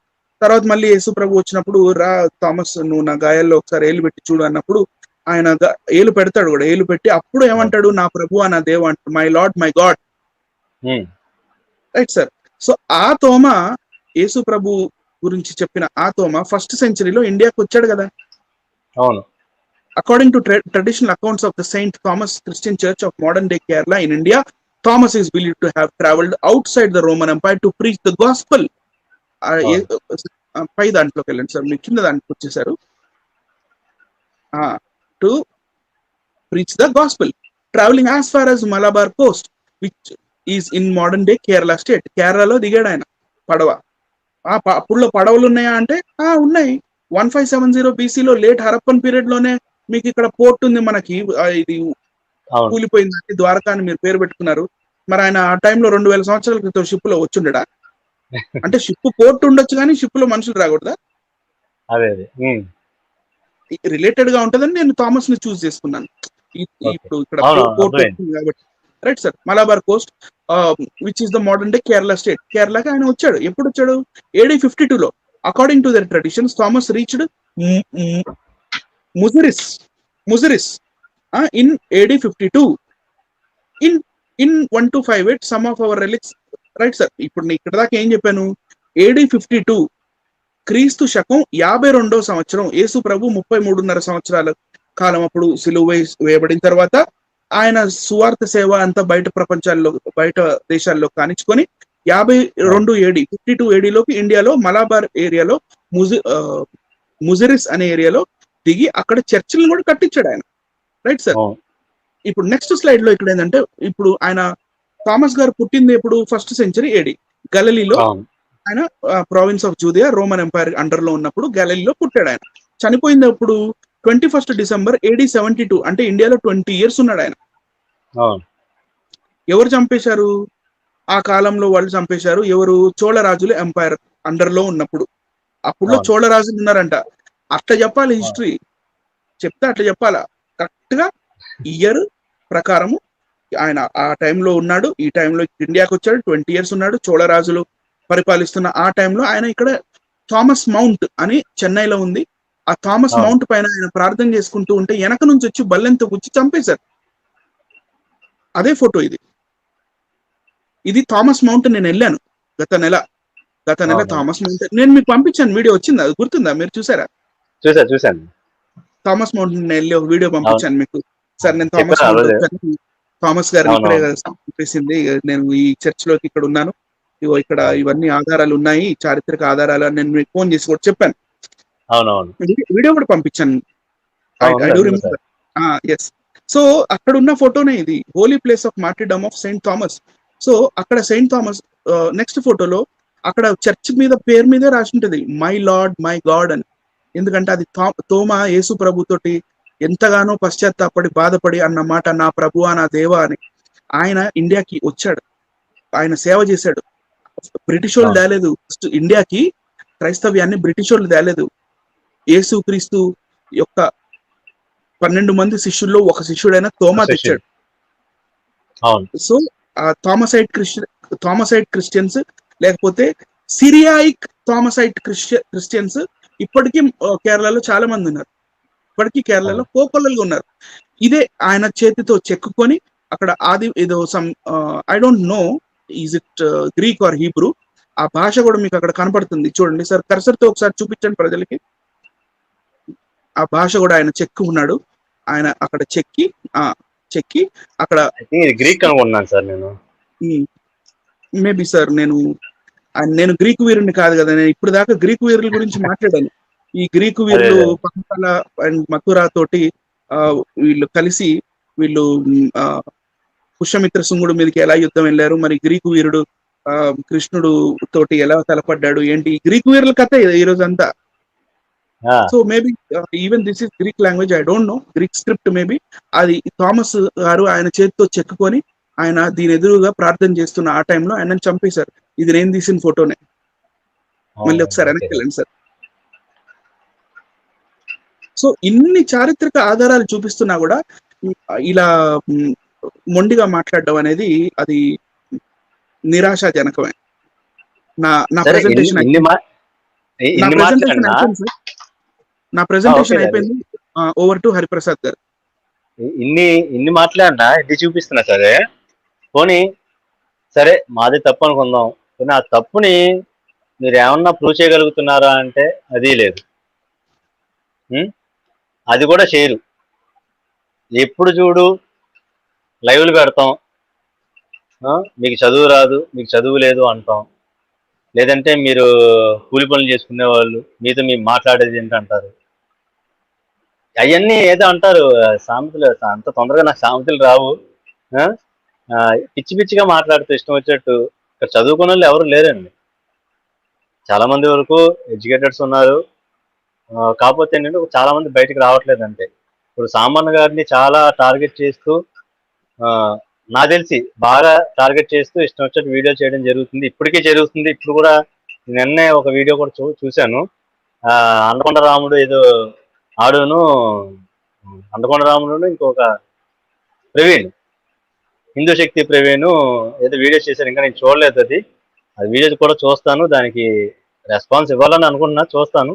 కాకపోతే దాంట్లో మ్యాటర్ లేకపోతే నేనే రెస్పాన్స్ ఇవ్వలేను.